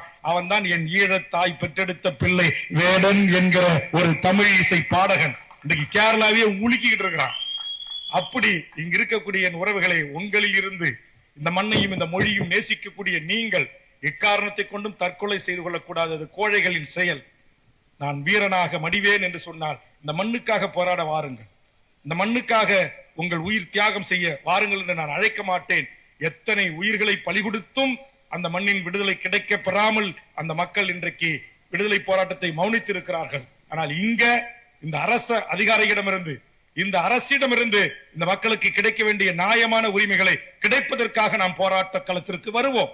இன்னைக்கு நம்முடைய கட்சியிலே இணைந்திருக்கிற பச்சை தமிழகத்தினுடைய தலைவர் சுப உதயகுமாரன் அவர்கள் மீது 700 வழக்குகள் இருக்கிறது. நீங்கள் எண்ணி பாருங்கள். அவர் என்ன கேட்டார்? கூடங்குள அணு உலை போராட்டம் என்பது இந்தியா என்கிற இந்த வளர்ந்து வருகின்ற இந்த நாடு நாளை ஒரு அணு வெடிப்பு வெடித்தால், அணு உலையின் பாதிப்பு இந்த மக்களுக்கு ஏற்பட்டால் அதிலிருந்து இந்த மக்களை மீட்க முடியாது, பாதுகாக்க முடியாது. ஆதலால் அணு உலை வேண்டாம், அணு கழிவு என்பது ஆபத்தானது, வயிற்றில் இருக்கிற குழந்தையின் கருவை முதற்கொண்டு பாதிப்படைய செய்யும், தலைமுறை தலைமுறையாக இந்த மனித குலத்திற்கு மிகப்பெரிய கேடு விளைவிக்கும். ஆதலால் அணு உலையை நான் எதிர்க்கிறேன் என்று சொன்னார். அந்த உதயகுமாரன் எதிர்த்து அந்த மீனவர் மக்களோடு போராட்ட களத்தில் நீண்ட காலத்திற்காக ஆண்ட அரசுகள் அவர்கள் மீது போட்ட வழக்கு 700 வழக்குகள். தமிழ்நாட்டின் அத்தனை நீதிமன்ற படிக்கட்டுகளிலும் ஏறி இறங்கி வருகிறார். அந்த அப்பழுக்கற்ற போராளி தலைவன் சொன்னான், இன்றைக்கு தமிழ்நாட்டில் இருக்கிற இந்த 250க்கு மேற்பட்ட கட்சிகள்ல 156 பதிவு செய்யப்பட்ட அரசியல் கட்சிகளில் என் கண்ணுக்கு நேர்மையும் ஒழுக்கமும் இந்த மண்ணையும் மக்களையும் நேசிக்கக்கூடிய ஒரு அப்பழுக்கற்ற அரசியல் கட்சி தமிழக வாழ்வுரிமை கட்சி என்று அறிவித்து விட்டு தமிழக வாழ்வுரிமை கட்சியில் இணைத்துக் கொண்டான். அதைத்தான் இங்கே சேர்ந்திருக்கிற என் தம்பிகள், இங்கே எத்தனையோ கட்சிகள் இருக்கிறது. அவர்கள் எல்லாம் ஒரு கட்சியிலே மாநில மாவட்ட முக்கிய பொறுப்பாளர்களாக இருந்த நம்முடைய பள்ளப்பட்டி சபரியில் தொடங்கி அத்தனை உறவுகளும் தேர்வு செய்த இயக்கம் தான் தமிழக வாழ்வுரிமை கட்சி. இன்னைக்கு இங்க வந்து இணைஞ்சிருக்கிறவங்க எல்லாரும் யாரு எந்த கட்சியில வேணுமாலும் போயிடலாம். இன்றைக்கு போராளிகள் அனைவரும் ஒன்று கூடுகிற ஒரு இடமாக, ஒரு தாய் நிலமாக, ஒரு தாய் தலைமை குடும்பமாக தமிழக வாழ்வுரிமை கட்சி இருக்கிறது. விடுதலை என்கிற படம் 1, 2 பார்த்தவர்களுக்கு தெரியும். அதில் வருகின்ற காட்சி, அதில் வருகின்ற படத்தினுடைய கதை அம்சம், அதில் வருகின்ற அந்த பழைய படத்தினுடைய கதை கருத்து, அருமை சகோதரர் வெற்றிமாறன் அவர்கள் இயக்கத்தில் அதற்கு உயிர் கொடுத்து உரம் மூட்டிய அருமை தம்பி உங்கள் சேலம் மண்டலத்தின் மைந்தின் மகிதன் ஆத்தூர் பகுதியைச் சேர்ந்த ஜெகதீஷ் பாண்டியன் என்பது எத்தனை என் சேலவாசிகளுக்கு தெரியும். அதில் ஒவ்வொரு துறையிலும் ஆற்றல் மிகுந்தவர்களாக நீங்கள் வாருங்கள். நமக்கு எத்தனையோ செய்திகள் இருக்கிறது. இந்த மண்ணில் நடக்கிற அநியாய அக்கிரம அட்டுழியங்களை தட்டி கேட்பதற்கு எனக்கெல்லாம் என்ன ஆசை, இப்ப நிறைய பேர் என் கட்சிக்கு வராங்க, உதயகுமார் மாதிரி இன்னும் எண்ணற்ற தலைமைகள் வராங்க. நீங்க எல்லாரும் வாங்க, நல்ல லஞ்சம் லாவணி இல்லாத ஊழலற்ற ஒரு அரசியல் கட்சியை நீங்க எல்லாரும் நடத்துங்க. எனக்கு என்ன ஆசை தெரியுமா, என் கண்ணு முன்னால் நடக்குதுல இந்த அநியாயம், இந்த அக்கிரமம், இதை தட்டி கேட்கறதுக்கு எனக்கு ஒரு ஆசை. ஏன்னா நான் இந்த அரசியல் பகுதியில் இந்த கும்பிடு போடுற பகுதியில் இருந்தேன்னா அதை செய்ய முடியாது. 3 வயசு குழந்தைய கொல்றான், சும்மா கொல்லலைங்க, 3 வயசு குழந்தைய பாலியல் வல்லூறு செஞ்சு கொல்றான். அந்த அரக்கனை இந்த மனித குலத்துல சமமாக வாழ விடலாமா? அவனை பெயில் எடுக்க நான் படித்த வக்கீல்னு கோட்டு போட்டு போய் நிக்கிறான். ஆக அந்த மனிதகுல மிரோகத்துக்கு நம்ம போலீஸ் ஏட்டையா ரைட்ரையா கோட்டையா கோர்ட் எல்லாம் கப்பு ஆவணங்கள்லாம் கூட்டு கொண்டு போய் நிறுத்தி அவனுக்கு தண்டனை கொடுத்து அவனுக்கு வாங்கி கொடுக்கறதுக்கு காட்டி விடிஞ்சிரும் நம்ம இந்திய அரசியலமைப்பு சட்ட முறைமை. அப்படியேப்பட்டவனுக்கு பொது வெளியில மக்களே தண்டனை கொடுக்கிற ஒரு மக்கள் புரட்சி இந்த மண்ணில் ஏற்படுத்தலாம் அப்படி நான் நினைக்கிறேன். என்னோடு நினைக்கிறவங்க எல்லாம் என் கூட வாங்கன்னு நான் கூப்பிடுறேங்க, வேற ஒண்ணும் இல்லை. அதே மாதிரி லஞ்சம் அளவுக்கு மீறி வாங்குற அரசு அதிகாரிகள். இன்னைக்கு எம்எல்ஏ எம்பி மந்திரி இவன் சம்பாதிக்கிறத விட இன்னைக்கு ஒவ்வொரு ஐஏஎஸ் ஐபிஎஸ் அதிகாரிகள் வச்சிருக்கிற சொத்து பத்து அளவுக்கு மீறினது. இன்னைக்கு சென்னை மெரினாவில் தொடங்கி ஈசிஆர் வரைக்கும் இருக்கிற அத்தனை பங்களா 10 கிரவுண்ட் 20 கிரவுண்ட் 4 ஏக்கர் 5 ஏக்கர்ல மிகப்பெரிய மாடா மாளிகை கோடா கோபுரம் எல்லாம் யாருக்குடா சொந்தம்னா ஒண்ணு கூட தமிழனுக்கு சொந்தம் இல்ல, எல்லாம் வடநாட்டுக்காரனுக்கு சொந்தம். மனச்சாட்சி அப்படியே இதயத்தையும் ஈரலையும் கைட்டி வச்சுட்டு லஞ்சம் வாங்குறான். சிஎம்டில இருந்து மாநகராட்சி அப்புறம்ல இருந்து அவ்வளவு அநியாய அக்கிரமம் நடக்குது. இதையெல்லாம் யாராச்சும் தட்டி கேட்கணும். பாவம் நம்ம விஜயகாந்த் உயிரா இருக்கிற போது சினிமா படத்துலனாச்சும் தட்டி கேட்டாரு. அந்த படத்து பேர் என்ன? ஒரு படத்துல தட்டி கேட்பாரு ரமணா. எனக்கு கூட ஆசை, வெறும் விஜயகாந்த் ரசிகர்கள் எல்லாம் படத்துல மட்டும் ரமணா ரசிச்சா கை தட்டாம உண்மையிலேயே அந்த மனிதன் நடித்த அந்த படத்திற்கு ஒரு உயிர் கொடுக்க அவருடைய ரசிகர்களாக இருக்கின்ற உண்மையான விஜயகாந்த் தொண்டர்கள் விரும்பினா என்கிட்ட வாங்க. ஏன்னா நான் அந்த பணியை செஞ்சுட்டு தான் வந்தவன். இப்பதான் கொஞ்ச நாளா ஓட்டு அரசியல கும்பிடு போடுற அரசியல்ல இருக்கிறேன். நான் ஈழம் என் உயிர் மூச்சு இன்னைக்கு மௌனிக்கப்பட்டு விட்டது. தமிழ்நாடு விடுதலைப்படை அழித்தொழிக்கப்பட்டு விட்டது. மாவோயிஸ்ட் இயக்கம் சுட்டு படுகொலை செஞ்சு சுடுகாடு சாம்பல் மேடா மாத்திட்டீங்க. இன்னைக்கு இருக்கிறவங்க பூரா யாரு? இப்பயே எனக்கு பயமா இருக்கு. இங்க ஒரு நல்ல இளைஞர் கூட்டம் இருக்கு. இந்த இளைஞர் கூட்டம் முடிஞ்ச உடனே கூட்டத்துக்கு கூட்டம் வந்த தம்பிமா இருக்கிட்ட என்னன்னா தங்கண்ணா கூட்டம் போட்டீங்க, கொஞ்சம் மழை கிழியுமா இருக்கு, ஏற்காடு அடிவாரமா இருக்கு, கொஞ்சம் குளிருது, ஏதாச்சும் கட்டிங் கிடைக்குமா அப்படின்னு கேட்கிற கூட்டம் யாரும் இருக்க மாட்டீங்க அப்படின்னு நான் நம்புறேன். உண்மைதானே? அப்படி இருக்க கூடாது. முதலில் நம்மிலிருந்து நாம் மாற்றத்தை கொண்டு வருவோம். இப்ப நான் தலைவன், என் தலைமையை ஏற்று நீங்க வாங்கன்ற. நான் பீடி குடிக்க மாட்டேன், சிகரெட் அடிக்க மாட்டேன், கஞ்சா அடிக்க மாட்டேன், எந்த கெட்ட பழக்கமும் என்கிட்ட இல்ல. டீ காபி கூட குடிக்க மாட்டேன். எங்கேயாச்சும் ரொம்ப ஒருத்தவங்க வீட்டுக்கு வந்துட்டேன்னு ரொம்ப அன்பால குடிச்சே ஆகணும்னா சும்மா ஒரு மணர் வாயில வச்சுட்டு கீழே வச்சிருவேன். எந்த பெப்சி கோக்கு பிராண்ட் எதுவும் கிடையாது. இன்னைக்கு கூட சாப்பாடு கொடுத்தாரு, ஒரு நாட்டுக்கோழி ரசம் ஒரு சோறு, முடிஞ்சு போச்சு என் சாப்பாடு. ஒரு மனிதன் இந்த வயிற்றுக்கு எவ்வளவு சாப்பிட முடியும்? பயணிக்க ஒரு கார் தான், தூங்குறது ஒரு பெட்ரூம்ல தான், அது ஒரு 6 அடி இடத்துல தான் தூங்க முடியும். எதுக்குடா 5000 கோடி சொத்து? எதுக்குடா 1000 கோடி சொத்து? எதுக்கு? ஏன் கொள்ளடிக்கணும்? ஏன் மக்கள் பணத்தை சுரண்டணும்? நீ அதிகாரியா இருக்கலாம், ஜட்ஜியா இருக்கலாம், ஐஏஎஸ் இருக்கலாம், ஐபிஎஸ் இருக்கலாம், மந்திரியா இருக்கலாம், எவனாக இருந்தாலும் சரிதான். அளவுக்கு மீறி மக்கள் பணத்தை கொள்ளையடிக்கிற அந்த கூட்டத்தை மட்டுப்படுத்த, கட்டுப்படுத்த, தட்டி கேட்க ஒரு மக்கள் சக்தி இந்த மண்ணில் உருவாகணும். ஒரு மக்கள் சக்தி இயக்கத்தை உருவாக்கணும்னு வந்தாரு டாக்டர் உதயமூர்த்தி, போய் சேர்ந்துட்டார். நான் பூரண மதுவிலக்க கொண்டு வருவேன்னு சொன்னாரு நம்ம இளம்பிள்ளை ஐயப்பன் ஊரை சேர்ந்த எங்கள் ஐயா. யாரு சொல்லுங்க, பேர் மறந்துட்டீங்களா? வச்சிருக்கீங்களா? யாரு? இப்ப நாகராஜுக்கு 100 ரூபாய் அவதாரம், பேரை தப்பா சொல்லிட்டார். சசி பெருமா ஐயா ஒரு காங்கிரஸ் தியாகி, அவர் இறந்துட்டார். எனக்கு மனசு கேட்கல. ஒரு பூரண மதுவிலக்காக இறந்த அந்த தியாகின் குடும்பம் நாளைக்கு நடுத்தரில் நின்றக்கூடாது என்று முதலில் அந்த குடும்பத்துக்கு 1 லட்சம் ரூபாயை அறிவித்து மற்ற கட்சி தலைவர்களையும் அந்த குடும்பத்தை காப்பாற்றுங்கள் என்று வேண்டுகோள் வைத்து அந்த இறுதிச் சடங்கிலே வந்து பங்கெடுத்துக் கொண்டேன். இன்னைக்கு சாராயம் விற்காம இருக்கு, டாஸ்மாக் கடையை மூடியா போயிட்டான். சொல்லுங்க நீங்க. ஆக இந்த சமூகத்திற்கென்று நேற்று கூட ஒருவன் நம்முடைய உங்க சேலம் கிருஷ்ணகிரி இந்த பகுதி தருமபுரி பகுதியை சார்ந்தவர் தான் ஒரு தம்பி வடிவேல் சிவா, திருக்குறளை குறும்படத்தின் வாயிலாக 1330 குறள்களையும் அவன் முயற்சி செய்தான். அவன் யாரு, என்ன ஜாதி, என்ன குலம், கோத்திரம்னு தெரியாது, நம்ம சேலம் பகுதியை சார்ந்தவர்கள் என்று சொன்னார்கள். போய் அதை வெளியிட்டு விட்டு 1 லட்சம் ரூபாய் அவனுக்கு ஊக்கத்தொகை அளித்து அவனை பாராட்டி விட்டு வந்தார். அதற்கு முதல் நாள் பாவலர் பெருஞ்சித்தனார் களத்துக்கு போன தோழர் தமிழரசனுடைய தங்கை அன்பழகனுடைய மகள் கவிதா அவர்கள் ஒரு நிகழ்ச்சி நடத்தினாங்க. அந்த நிகழ்ச்சிக்கு போய் அது வந்து இளைய தலைமுறைக்கு தமிழை பேசுவதற்கு, தமிழ் பேச்சுக்களை உருவாக்குவதற்கு என்று அவர் செய்கின்ற அந்த தமிழ் சேவை பாராட்டி 1 லட்சம் ரூபாய் பரிசளித்தார்.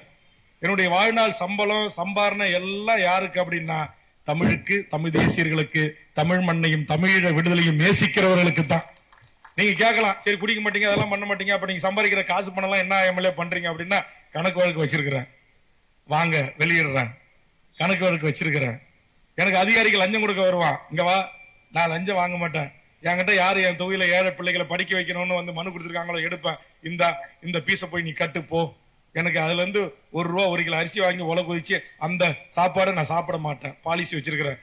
அதையும் நான் அந்த பீஸை கட்ட விடலன்னா இந்த அதிகாரி அதையும் சுட்டிட்டு போயிடுவான். அதனால அது அந்த பாணி. யாருக்கிட்டையும் போய் லஞ்சம் கேட்கறது, கமிஷன் கேட்கறது, பணம் வாங்குறது எதுவுமே கிடையாது. இன்னைக்கு சட்டமன்றத்துல அமைச்சர்களை, முதலமைச்சர்களை, அரச ஆண்ட எடப்பாடிய, ஆளுகின்ற திமுகவை, ஆண்ட காங்கிரஸ், ஆளுகின்ற பிஜேபிய அத்தனையும் இன்றைக்கு ஊடக மத்தியிலே உட்கார்ந்து கொண்டு நெஞ்சுரத்தோடு இன்றைக்கு கேள்வி எழுப்புகிறேன் என்று சொன்னால், என் கை மட்டும் சுத்தம் இல்லை, என் வார்த்தையிலும் சுத்தம் இருக்கிறது, என்னுடைய வாழ்க்கையிலும் சுத்தம் இருக்கிறது.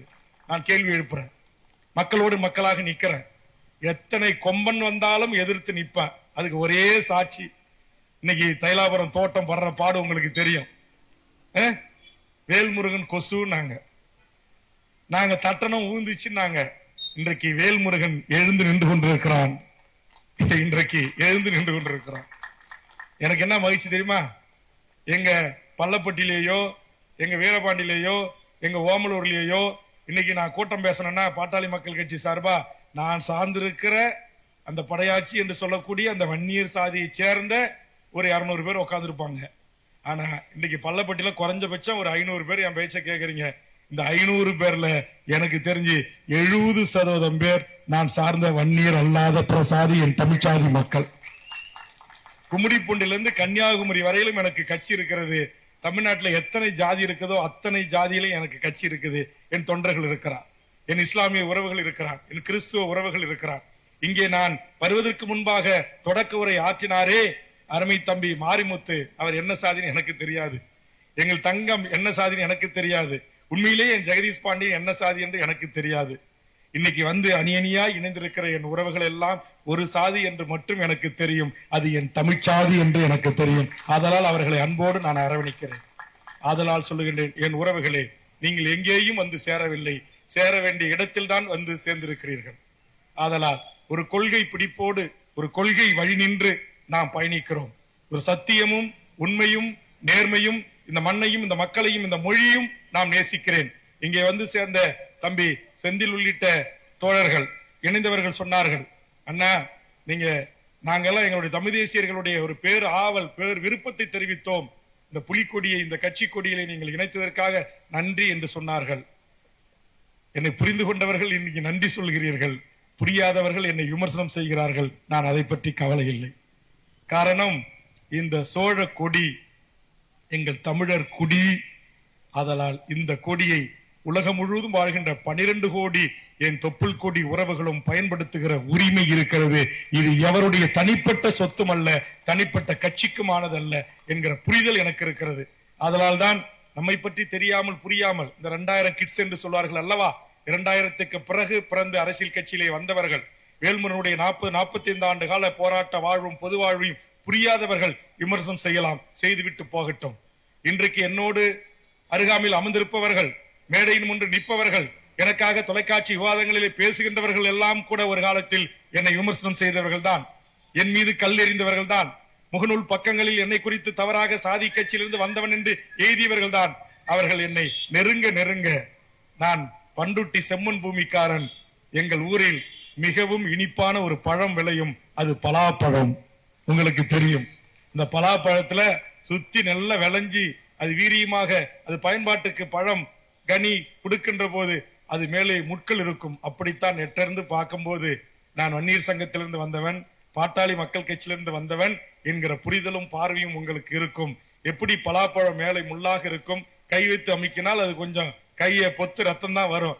நீங்க அதுவே அதை கட் பண்ணக்கூடிய கத்தியை கொண்டு அதை அறுத்து அந்த பலாசொலை எடுத்து நீங்கள் சுவைத்து சாப்பிட்டால் அது அவ்வளவு இனிமையானதாக இருக்கும். இன்றைக்கு உலக சுகாதார நிறுவனம் ஆராய்ச்சி செய்திருக்கிறான், இன்றைக்கு சக்கரை நோயை கட்டுப்படுத்துகிற பேராற்றல் பலாவுக்கு இருக்கிறது, பலா பிஞ்சுகளுக்கு இருக்கிறது, பலா கொட்டையிலிருந்து மாவுக்கு இருக்கிறது என்று கண்டுபிடித்திருக்கிறான். அப்படி பலாப்பழம் போன்றவன் நான்.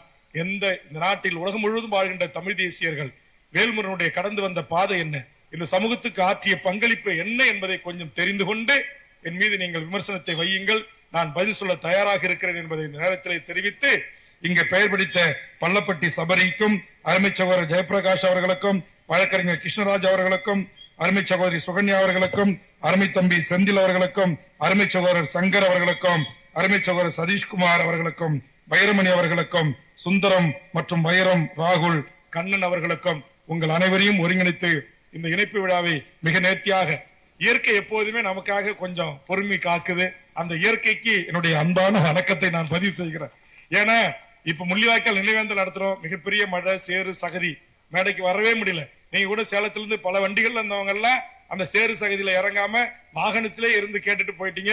இனிவரும் காலங்களிலே அது புயலே அடித்தாலும் மழையே பெய்தாலும், அப்படியே அந்த ஐஸ் மழைன்னு சொல்லுவாங்கல்ல, பனிக்கட்டின் மழையே பெய்தாலும் கூட ஒன்றும் அது உங்களுக்கு உடலுக்கு பாதிப்பை ஏற்படுத்தாது.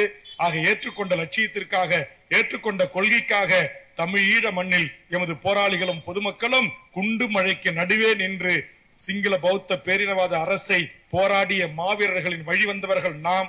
அந்த மகத்தான மாபெரும் தலைவனை தலைவனாக ஏற்றுக்கொண்டவர்கள் நாம் என்கிற கருத்திலோடு எதிர்வரும் காலத்தில் பொதுமக்களுக்கு எந்த இடைஞ்சலும் இல்லாமல், இங்க தலைவர் வராரு, ஒதுங்க ஒதுங்க, ஒரு 100 டூ வீலர்ல பாஸ்கர் கூட ஒரு 50 டூ வீலர்ல வரவேற்பு கொடுக்க வந்தார் எல்லையில. நான் சொன்ன பாஸ்கர் என் கூட ஒரு டூ வீலர் கூட வரக்கூடாதுன்னு சொல்லி நான் வண்டியை வேகமா எடுத்துட்டு முன்னாடி வந்துட்டேன். ஏன் அப்படின்னா, ஏத்து மாதிரி கார்ல டூ வீலர்ல நம்ம உறவுகள் தான் வருவாங்க. இப்ப இங்க இருக்கிற நம்ம மக்கள் தான் வருவாங்க. அவங்க கிட்ட போய் எங்க அண்ணன் வராரு ஒதுங்க ஒதுங்கன்னா, உங்க அண்ணன் என்ன பெரிய இமயமலையில இருந்தா வராரு, பக்கத்துல இருக்கிற புலியூர்ல இருந்து வராரு, ஒரு 150 கிலோமீட்டர்ல இருந்து. இதெல்லாம் இந்த கலாச்சாரம் கூடாது. அதெல்லாம் திமுக அண்ணா திமுக பெரிய கட்சியோட இருக்கட்டும். நாம் இந்த மண்ணுக்கானவர்கள், இந்த மக்களுக்கானவர்கள். எளிய முறையில் மக்கள் மனங்களை வெல்லணும். அதற்காக தற்போது உட்கட்சி தேர்தல் நடைபெற்றுக் கொண்டிருக்கிறது. அத்தனை தொகுதி பொறுப்பாளர்களும் தங்கள் கடமையை உணர்ந்து உறுப்பினரை சேர்த்து கிளைகளை உருவாக்கி ஒவ்வொரு பேரூராட்சி, நகராட்சி, மாவட்ட, டிவிஷனல் வாரியாக பொறுப்பாளர்களை நியமனம் செய்து என் கரங்களிலே கொண்டு நான் சொன்ன இந்த பணிகளுக்காக சமூக அர்ப்பணிப்புள்ள இளைய தலைமுறை எனக்கு அறிமுகம் செய்தனும். பெரிய குறை இருக்கு எங்க ராஜ்குமார் மாதிரி ஆளுகிட்ட, யுவராஜ் மாதிரி ஆளுலாம் அடுத்தடுத்த லீடர்ஸ் சொல்லவே மாட்டேன்றீங்க. அவங்க எல்லாம் என்னைக்கு தலைவராகிறது? உங்க கூட உட்கார்ந்து இருக்கிறவங்க எனக்கு தெரிஞ்சு 10 வருஷமா அவங்க கூட இருக்கிறாங்க. அவங்க பேர் என்ன பொறுப்பு ஒரு வரைக்கும் நாங்க திருமுருக முகம் தான் தெரியுது. அது மாதிரி இப்ப யார் பெரிய நிர்வாகிகள்? இப்ப மோகன்ராஜ், நம்ம புளியம்பட்டி பிரபு, ஒரு 2-3 நம்ம செல்வராஜ் ஒண்டீசலாடரு, இவங்க எல்லாம் இது எல்லாம் கூடாது. இப்ப நான் இந்த கூட்டத்துல கண்டிஷனா வைக்கிறேன், ஒரு முறைக்கு நீங்க எப்போது என்னை சந்தித்தாலும் உங்கள் பெயரை சொல்லி நீங்கள் அறிமுகம் செய்து கொள்ள வேண்டும். எந்த தலைவரை தலைவனாக ஏற்றுக்கொண்டு உழைக்கின்றீர்களோ உங்களுடைய உழைப்பு, உங்களுடைய தியாகம், உங்களுடைய அர்ப்பணிப்பு நான் பாக்குறேன். இன்னைக்கு நீலமேகத்துக்கு ஏன் நீளமாக அங்கேயே நான் கொஞ்சம் சத்தமா சொல்லிட்டேன், கோபமாவே சொல்லிட்டேன், எதுக்கு இவ்வளவு செலவு பண்றீங்க அப்படின்னு. இந்த பதாகை வைக்கிறது, ஆள் உயர பேனர் வைக்கிறது, ஆள் உயர மாலை போடுறது, இந்த ஷாலு போடுறது எதுவுமே இருக்கக்கூடாது. மக்கள் மனங்களை வெல்லணும். மக்களுக்கான பிரச்சனை கையில் எடுங்க. இப்ப 69 ஏக்கர்ல இருந்து பள்ளப்பட்டி ஏரியை கண்டுபிடிக்க போராட்டம் அறிவிங்க. தேவைப்பட்ட நானே வரேன். இங்க சொன்னார்ல காட்டூர், இந்த மக்களுக்கு சாலை வசதி, குடிநீர் வசதி, மைதானம், ஒரு மண்ணு இல்லைன்றாங்க. அதை கேட்டு போராட்டம் பண்ணுங்க, நானே வரேன். மக்கள் பிரச்சனைகளை கையில் எடுத்து போராடி மக்கள் மனங்களை வெல்லணும். அதை விட்டுட்டு வீண் ஆடம்பரத்தை தவிர்த்து இன்னைக்கு வச்சிருக்கிற செலவு காசை மட்டும் என்கிட்ட கொடுத்தா கண்டிப்பா போரினால் காயம்பட்டு மாதம் என்னால் முடிந்த சில உதவிகளை செய்து அந்த போராளிகளுக்கும் தாய்மார்களுக்கும் தையல் இயந்திரம், சின்ன சின்ன உதவிகள், மிதிவண்டிகள், ஒரு பெட்டி கடை வைக்கிறதுக்கு நான் சில நண்பர்கள் என்கிட்ட கேட்கும்போது நான் உதவி செய்யறேன். அல்லது இங்க இருக்கிற அகதி முகாம்கள்ல மழைக்காலங்கள்ல அவர்களுக்கு பெட்ஷீட், உணவு, துணிமணி, ஸ்டவ், சிலிண்டர் போன்ற அடிப்படை தேவைகள் இருக்கிறது. அதையெல்லாம் நான் கொடுக்கறேன். அதெல்லாம் கொடுக்கலாம். இங்க பணக்காரங்களா இருக்கிற எங்க சேலம் மாவட்டத்து மக்கள் உங்ககிட்ட வேண்டுகோள் வைக்கிறேன். எல்லாம் நல்லா வெள்ளையும் ஜல்லையுமா இருக்கீங்க. கைத்துல செயின், காலில் செயின், என்னமோ காப்பு கீப்பு என்னென்னமோ இருக்கு. இது எல்லாத்தையும் ஒரு நாளைக்கு வசூல் பண்ணிடுறேன் இருங்க. ஏன்னா நான் நன்கொடை புத்தகம் படிச்சு யாருக்கிட்டையும் போய் பணக்காரங்கிட்ட கேட்கறது இல்ல. நீங்க வீண் ஆடம்பர செலவு பண்ணீங்கன்னா அப்புறம் நான் இதெல்லாம் கேட்க ஆரம்பிச்சிருவேன். இந்த பணம் எல்லாம் ஆக்கப்பூர்வமா செலவு செய்யணும். கொஞ்சம் வழி விடுங்க, பேருந்துக்கு வழி விடுங்க. இதெல்லாம் செலவு செய்யணும், ஆக்கப்பூர்வமா செலவு செய்யணும். மக்களுடைய மறுவாழ்வுக்கு பயன்படணும். ஏழை எளிய மாணவர் செல்வங்களுடைய கல்வி உதவிக்கு பயன்படணும். இங்கே நம்ம சுந்தர் மாதிரி நிறைய நம்முடைய ஒண்டீஸ்வரர்கள் கஷ்டப்பட்டவங்க இருக்கிறாங்க. அவரெல்லாம் பிள்ளைகளுக்கு பீஸ் கட்ட முடியாம, படிப்பு கட்ட முடியாம, ஹாஸ்டல் பீஸ் கட்ட முடியாம இருக்கிறாங்க. அந்த பணத்தை அதற்கு செலவு செய்யுங்கள், ஆக்கப்பூர்வமாக செலவு செய்யுங்கள். பொதுமக்களிடத்தில் நல்ல பேர் எடுங்க. காவல் நிலையத்தில் ஏட்டையாவ, எஸ்ஐஏ, ஆய்வாளரை சந்திக்க போது மக்கள் பிரச்சனைக்காக போய் சந்திக்கணும். எந்த அவதூறுகளும் வரக்கூடாது. எந்தவித அதே நேரத்தில் காவல்துறைக்கு ஒரு அன்பான வேண்டுகோள். மாநகர உளவுத்துறை நண்பர்கள் 3-4 பேர் மப்டில குறிப்பிடுத்திட்டு இருக்கிறீங்க. உங்க கமிஷனருக்கு சொல்லுங்க, உங்க ஐஏஎஸ் ஏசிக்கு சொல்லுங்க, திரும்ப திரும்ப என் கட்சிக்காரர்களை தொந்தரவு செய்யக்கூடாது. என் கட்சியினுடைய தலைமை நிர்வாகிகள் இருக்காங்க, தலைமை நிலைய செயலாளர் இருக்கிறாரு, நாங்க இருக்கிறோம், மாவட்ட செயலாளருக்கு சொல்லுங்க. திரும்ப திரும்ப சட்டவிரோதமான செயல்களிலோ பிரச்சனைகளோ ஈடுபட்டார்கள் என்றால் நீங்க அவர்கள் மீது நடவடிக்கை எடுங்க, நாங்களே ஒத்துழைப்பு கொடுக்கிறோம். ஆனா மற்ற அரசியல் கட்சியினுடைய நிர்பந்தத்திற்கு இங்க தமிழக வாழ்வுரிமை கட்சி வளருது வேகமா, சேலம் மாவட்டம் கடலூர் போன்று கோட்டையாக மாற்றி காட்டுவதே எமது குறிக்கோள் என்று என் கட்சி நிர்வாகிகள் உறுதியெடுத்து பணி செய்து கொண்டிருக்கிறார்கள். அதுக்காக அதை உடைக்கணும், ஸ்பிளிட் அப் பண்ண, அந்த ஒற்றுமை ஸ்பிளிட் அப் பண்ணி உடைக்கணுங்கிறதுக்காக நீங்க திரும்ப திரும்ப பொய் வழக்கு போட்டுக்கிட்டே இருக்கிறீங்க, கூட்டு அவர்களை அலக்கழிச்சுக்கிட்டே இருக்கீங்க. அண்ணன் தம்பி, அப்பா அம்மா, தங்கச்சி, மாமா, மனைவி எல்லாருமே நீங்க 107 போடுவீங்க, 110 போடுவீங்க, நோட்டீஸ் கொடுப்பீங்க, சம்மன் கொடுப்பீங்கன்னா அப்புறம் நான் உங்களுக்கு சம்மன் கொடுப்பேன், உச்ச நீதிமன்றம் வரைக்கும் போவேன். உங்க சம்பளம் அதுக்கு பத்தாது. போலீஸ்காரங்களுக்கு எவ்வளவு பணிச்சுமை இருக்கும், எவ்வளவு மனச்சுமை இருக்கும், எவ்வளவு குடும்ப சிக்கல் இருக்கும், எல்லாவற்றையும் விலாவாரியா சட்டமன்றத்தில் உங்களுக்காக பேசுற ஆள் நான் தான். அதனால எஸ்பிசிஐடி அட்டாச்மெண்ட் அதிகாரிகளையும் கேட்கிறேன், ஐஏஎஸ் அதிகாரிகளையும் கேட்டுக்கொள்கிறேன், எஸ்பி கான்ஸ்டபிளையும் கேட்டுக்கொள்கிறேன், தயவு செய்து தொந்தரவு செய்யாதீங்க. இனியும் தொந்தரவு செஞ்சா, இனி தொந்தரவு செய்கின்ற காவல்துறை அலுவலகமா இருக்கலாம், ஆய்வாளர் அலுவலகமா இருக்கலாம், கண்டிப்பா வந்து உட்கார்ந்து முற்றுகையிட்டு அதுக்கு நீதி கிடைக்கிற வரையில நானே வந்து அங்க உட்காந்துருவோம். இது தொந்தரவு. கூட்டணியில இருக்கிறனால நான் பார்க்க மாட்டேன். கூட்டணி பத்தி எனக்கு கவலையே கிடையாது. கூட்டணி, சீட்டு, பதவி எனக்கு அதை பற்றி கவலையே இல்லை. நான் இந்த மண்ணுக்கானவன், இந்த மக்களுக்கானவன், என் மொழிக்கானவன், என் இனத்திற்கானவன். தமிழீழ விடுதலையை எப்பேடுபட்டாவது ஒரு விதத்தில் ஜனநாயக ரீதியாக சாத்தியப்படுத்த உலகம் முழுவதும் என் ஈழத்து உறவுகள் உழைத்துக் கொண்டிருக்கிறார்களே, அவர்களுக்காக இந்த மண்ணிலிருந்து உழைப்பவன். அதனால் மற்ற அரசியல்வாதிகளோடு நீங்கள் எங்களை கணக்கிட்டு ஏமாந்து போவாதீர்கள். தயவு செய்து நீங்களும் உங்கள் மீது துன்பத்தை சுமந்து கொள்வதற்கு தயாராக வேண்டாம் என்பதை ஒரு வேண்டுகோளாக வைத்து வருகை தந்து செய்தி சேகரித்த பத்திரிகை ஊடக நண்பர்களுக்கும் இந்த கூட்டம் தான் எனக்கு உண்மையிலே மன நிறைவா இருக்கு. பொதுமக்களும் சரி, இங்க உட்கார்ந்த பொதுமக்களும் சரி, ஒருத்தவங்க கூட எழுந்து போலங்க. அங்கங்க நின்னவங்க கேட்டவங்க அப்படியே இருந்தாங்க. உண்மையிலேயே தங்கம், நீங்கள் தங்கமாக ஜொலிக்கிறீர்கள். ஒரு ஒழுங்கு செய்யப்பட்ட ஒரு கூட்டத்தை மிகச்சிறப்பாக தலைமையேற்று நடத்தியிருக்கிறீர்கள். தங்கத்துக்கு எத்தனை பேரு எங்க முன்னாள் மாவட்டம், முன்னாள் தொகுதி, இந்நாள் தொகுதி ஒத்துழைப்பு கொடுத்தீங்க, மனசார ஒத்துழைப்பு கொடுத்தீங்க, மனசார எப்படி இளைஞர்களோட வந்தீங்க அப்படின்றது உங்க மனசாட்சிக்கே விட்டுறேன். எல்லாம் வீடியோ இருக்கு, போட்டோ இருக்கு. நான் உட்காந்து விடிய விடிய பார்ப்பேன், ஜூம் பண்ணி பார்ப்பேன். யார் யார் எத்தனை பேரோட வந்தீங்க, யார் யார் எத்தனை பேரை கொண்டு வந்து சேர்த்தீங்க, யார் யார் இந்த கூட்டத்துக்கு என்ன பங்களிப்பு ஆற்றினீங்க என்பது கணக்கில் கொள்ளப்படும். அப்புறம் நாளைக்கு வந்து அண்ணா நான் மாவட்டமா இருந்தேன், நான் மாநிலமா இருந்தேன், எனக்கு உரிய மரியாதை தரல, எனக்கு உரிய பதவி கிடைக்கலன்னா கிடைக்காது ராசா, கிடைக்காது. பொதுக்கூட்டத்திலே சொல்றேன், தனிப்பட்ட கூட்டத்துல சொல்லுங்க அப்படின்னாங்க எங்க தலைமையில் முத்துலட்சுமி அக்காலாம். கொஞ்சம் கூட்டு தனிப்பட்ட முறையில ஒத்துழைப்பு கொடுக்க சொல்லி கொஞ்சம் சொல்லிட்டு போங்க அண்ணான்னு. எத்தனை முறை உங்ககிட்ட நான் தனிப்பட்ட முறையில சொல்றது? இப்ப பொது வெளியிலேயே சொல்லுகின்றேன். புதிய வரவுகளாக இருந்தாலும் பழைய வரவுகளாக இருந்தாலும் அவர்களுக்குரிய மரியாதையும் மாண்பையும் நீங்கள் தர வேண்டும். எல்லாரையும் அரவணைத்து ஒரு பொது தளத்தில், பொது நீரோட்டத்தில் அனைவருக்குமான ஒரு அரசியல் கட்சியாக இந்த கட்சியை நீங்கள் உருவெடுக்க வேண்டும். என் தம்பி கரும்புலி கையரசன் தமிழ்நாட்டில் எங்க போராட்டம் நடந்தா முதல் ஆளா வந்துருவான். ஆனா இங்க நேரத்துக்கு இன்னும் தேர்தல் கட்டணம் செலுத்தல. வந்த உடனே எனக்கு செய்தி ரொம்ப. அதே மாதிரி ஒன்றிய செயலாளர் வேட்புமனு கட்ட ஒரு கட்சினா ஒரு புரோட்டோகால் இருக்குது, ஒரு மரபு இருக்கிறது. நீ டெல்லிக்கே ராஜாவினாலும் கட்சியினுடைய சட்ட விதிகளுக்கு உட்பட்டு தான் ஆகணும். இன்னைக்கு பாட்டாளி மக்கள் கட்சியில் அன்புமணி சொல்றாருல்ல, பொதுக்குழு என்னை தேர்ந்தெடுக்கிறது, கட்சியினுடைய நிறுவனர் ஐயா மருத்துவருக்கு அதிகாரம் இல்லை என்று சொல்கிறார் அல்லவா, அது போன்று கட்சிக்கு என்று சில விதிகள் இருக்கிறது, பைலாக்கள் இருக்கிறது, நடைமுறைகள் இருக்கிறது.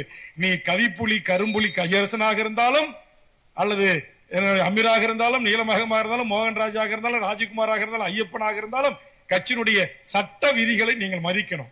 கட்சிக்கென்று முதல்ல கட்சியினுடைய தலைமை ஒரு உத்தரவு பிறப்பிக்குதுன்னா அந்த உத்தரவு ஃபர்ஸ்ட் ஒபே பண்ணும். இப்ப காவல்துறை நண்பர்கள் இன்ஸ்பெக்டர் ஐயால இருந்து எஸ்ஐல இருந்து அத்தனை பேர் கால் கெடுக்க நிக்கிறாங்க. நம்முடைய காவலர் நண்பர்கள் ஏன் இவங்க போய் சேர எடுத்து போட்டு அங்க உட்கார கூடாதா, நம்ம என்ன சேர பிடிப்போம்? அவருடைய காவல்துறை சுப்பீரியர் ஆபீசர்ஸ் கமாண்டிங் பவர் உத்தரவு, பாதுகாப்பு பணியில நீ சேர் போட்டு உட்கார கூடாது, நிக்கணும், போக்குவரத்தை ஒழுங்கு பண்ணணும்னா பாதுகாப்பு கொடுக்கணும்னு. ஏன் அவங்க இப்ப கடமை தவறி அவங்க போய் உட்காந்தாங்கன்னா ஒருத்தன் ஆறு அடிச்சுட்டே வருவான், நம்மளால கொஞ்சம் அறையில இருக்கிறவன் உடனே அந்த வண்டி நிறுத்துவான், சாவி எடுப்பான், சண்டை வரும், சட்ட ஒழுங்கு பிரச்சனையா வரும், கூட்டம் நின்று போயிடும். புரியுதா? அதே மாதிரிதான் இது கவியரசனாக இருக்கலாம், மோகன்ராஜா இருக்கலாம், யாராக இருந்தாலும் எனக்கு பாரபட்சம் இல்லை. உங்களுடைய உழைப்புக்கு, உங்களுடைய தியாகத்திற்கு, நீங்கள் இந்த மண்ணுக்கும் மொழிக்கும் இனத்திற்காக வாங்குகின்ற கட்சி சார்ந்த வழக்குகளை நான் மதிப்பளிப்பேன், முக்கியத்துவம் கொடுப்பேன். அதே நேரத்தில் அந்த ஒழுக்கத்தை கடைபிடித்து கட்சியினுடைய கட்டமைப்பை முறையாக நீங்கள் செய்து தர வேண்டும். அப்படி முறையாக செய்து கொடுக்கிற எந்த ஒரு நிர்வாகிக்கு எந்த கொம்பனால பிரச்சனை வந்தாலும் அந்த கொம்பாதி கொம்பனையும் ஏற்றி கழுத்தை பிடிக்கிற ஆற்றலும் வல்லமையும் வேல்முருகன் ஆகிய எனக்கு இருக்கிறது. அதனாலதான் கட்சி நடத்துறேன். ஆனானப்பட்ட அம்மையார் ஜெயலலிதாவையும் எதிர்த்து கட்சி நடத்தின, கலைஞரை எதிர்த்து கட்சி நடத்தின, எடப்பாடியாரை எதிர்த்து இடத்துல சமரசம் செய்ய வந்த போது நீ டோல்கட்டு வழக்கு இல்ல, ஸ்டெர்லைட் வழக்கு இல்ல, எந்த வழக்கை வேண்டுமானாலும் போடுங்கள், சிறை செல்வதற்கு தயாராக இருக்கிறேன் என்று வழக்கை சந்தித்தேன். அதற்காக நான் சொல்றேன், என்னை நம்பி வருகின்ற எந்த ஒரு தொண்டவன் மீதும் ஒரு சிறு துரும்பு பட்டாலும் தூசு பட்டாலும் அதை பொறுத்து கொண்டு சகித்துக் கொண்டு விட்டு கொடுத்து விட்டு ஏதோ ஒரு தொண்டன் எங்கே ஒரு மூலையில் பாதிப்படைந்து விட்டான் என்று ஒதுங்குற தலைவன் அல்ல. அந்த தொண்டனில் இருந்து தலைவனாக இந்த இடத்தில் நிற்பவன் வேல் முருகன் என்பதை ஒவ்வொரு கணமும் ஒவ்வொரு நொடியும் சிந்தித்து அரசியல் செய்பவன் தான் வேல்முருகன். புரிந்து கொள்ளுங்க. இங்கே கூட வீரப்பனாருடைய குடும்பம், முத்துலட்சுமி, அவருடைய பகல் விஜயலட்சுமி, சபரி, அவருடைய 2 குழந்தைகள் எல்லாரும் வந்திருக்காங்க. அடுத்த கூட்டத்துல சபரியுடைய மகன் மகள் பேசணும் மேடையில. இங்க வந்திருக்கிற ஒரு 10 மகளிர் தான் கிடைச்சிருக்கீங்க இருக்கிற 500 பேர்ல. எல்லாரையும் வந்த உடனே கேட்டேன், ஒரு 2 நிமிஷம் பேசுறீங்களா, 2 நிமிஷம் பேசுறீங்களான்னு. எல்லாரும் பதில் வரல. அப்ப எப்ப இங்க பெண் சுதந்திரம் கிடைக்கும், எப்படி பெண்களுக்கு சமத்துவம் கிடைக்கும், எப்படி நீங்க பேச்சாளரா வர்றது? எங்க சகோதரியை கேட்டா எல்லாரும் யோசனை பண்ணாங்க. கம்யூனிஸ்ட் இயக்கத்துல இருந்து வந்த ஒரு சகோதரியை கூட்டு கேட்டேன், நான் அவங்களும் மௌனமா இருந்தாங்க. இந்த மக்களுடைய பிரச்சனைகள் நீங்கள் பேசணும், உங்கள் உள்ளூர் பிரச்சனையை, உங்களுக்கு தெரிஞ்ச பிரச்சனைகளை நீங்கள் பேசணும். பேசி மக்களுக்கான தீர்வை நாம் எட்டித்தர வேண்டும். அரசியல் என்பது மக்களுக்கானது. அந்த அரசியலை நாம் செய்வோம்.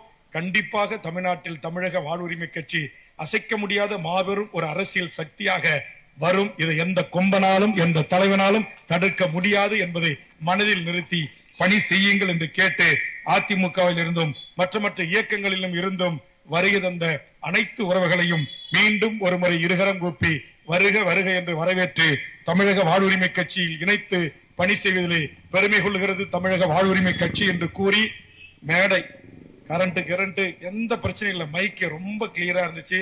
மிகச்சிறப்பாக இந்த பொதுக்கூட்டம், காவல்துறை, பாதுகாப்பு, பொதுமக்கள், கூட்டத்துக்கு வந்தவர்கள் அனைவருமே மிகச்சிறப்பாக ஒத்துழைப்பு தந்து இந்த கூட்டத்தை மிகச்சிறப்பாக நடத்திய அனைத்து உறவுகளுக்கும், ஒருங்கிணைத்த அருமை தம்பி தங்கம் உள்ளிட்ட அவரோடு தோளோடு தோள் நின்ற அனைத்து உறவுகளுக்கும் என் நெஞ்சார்ந்த நன்றியும்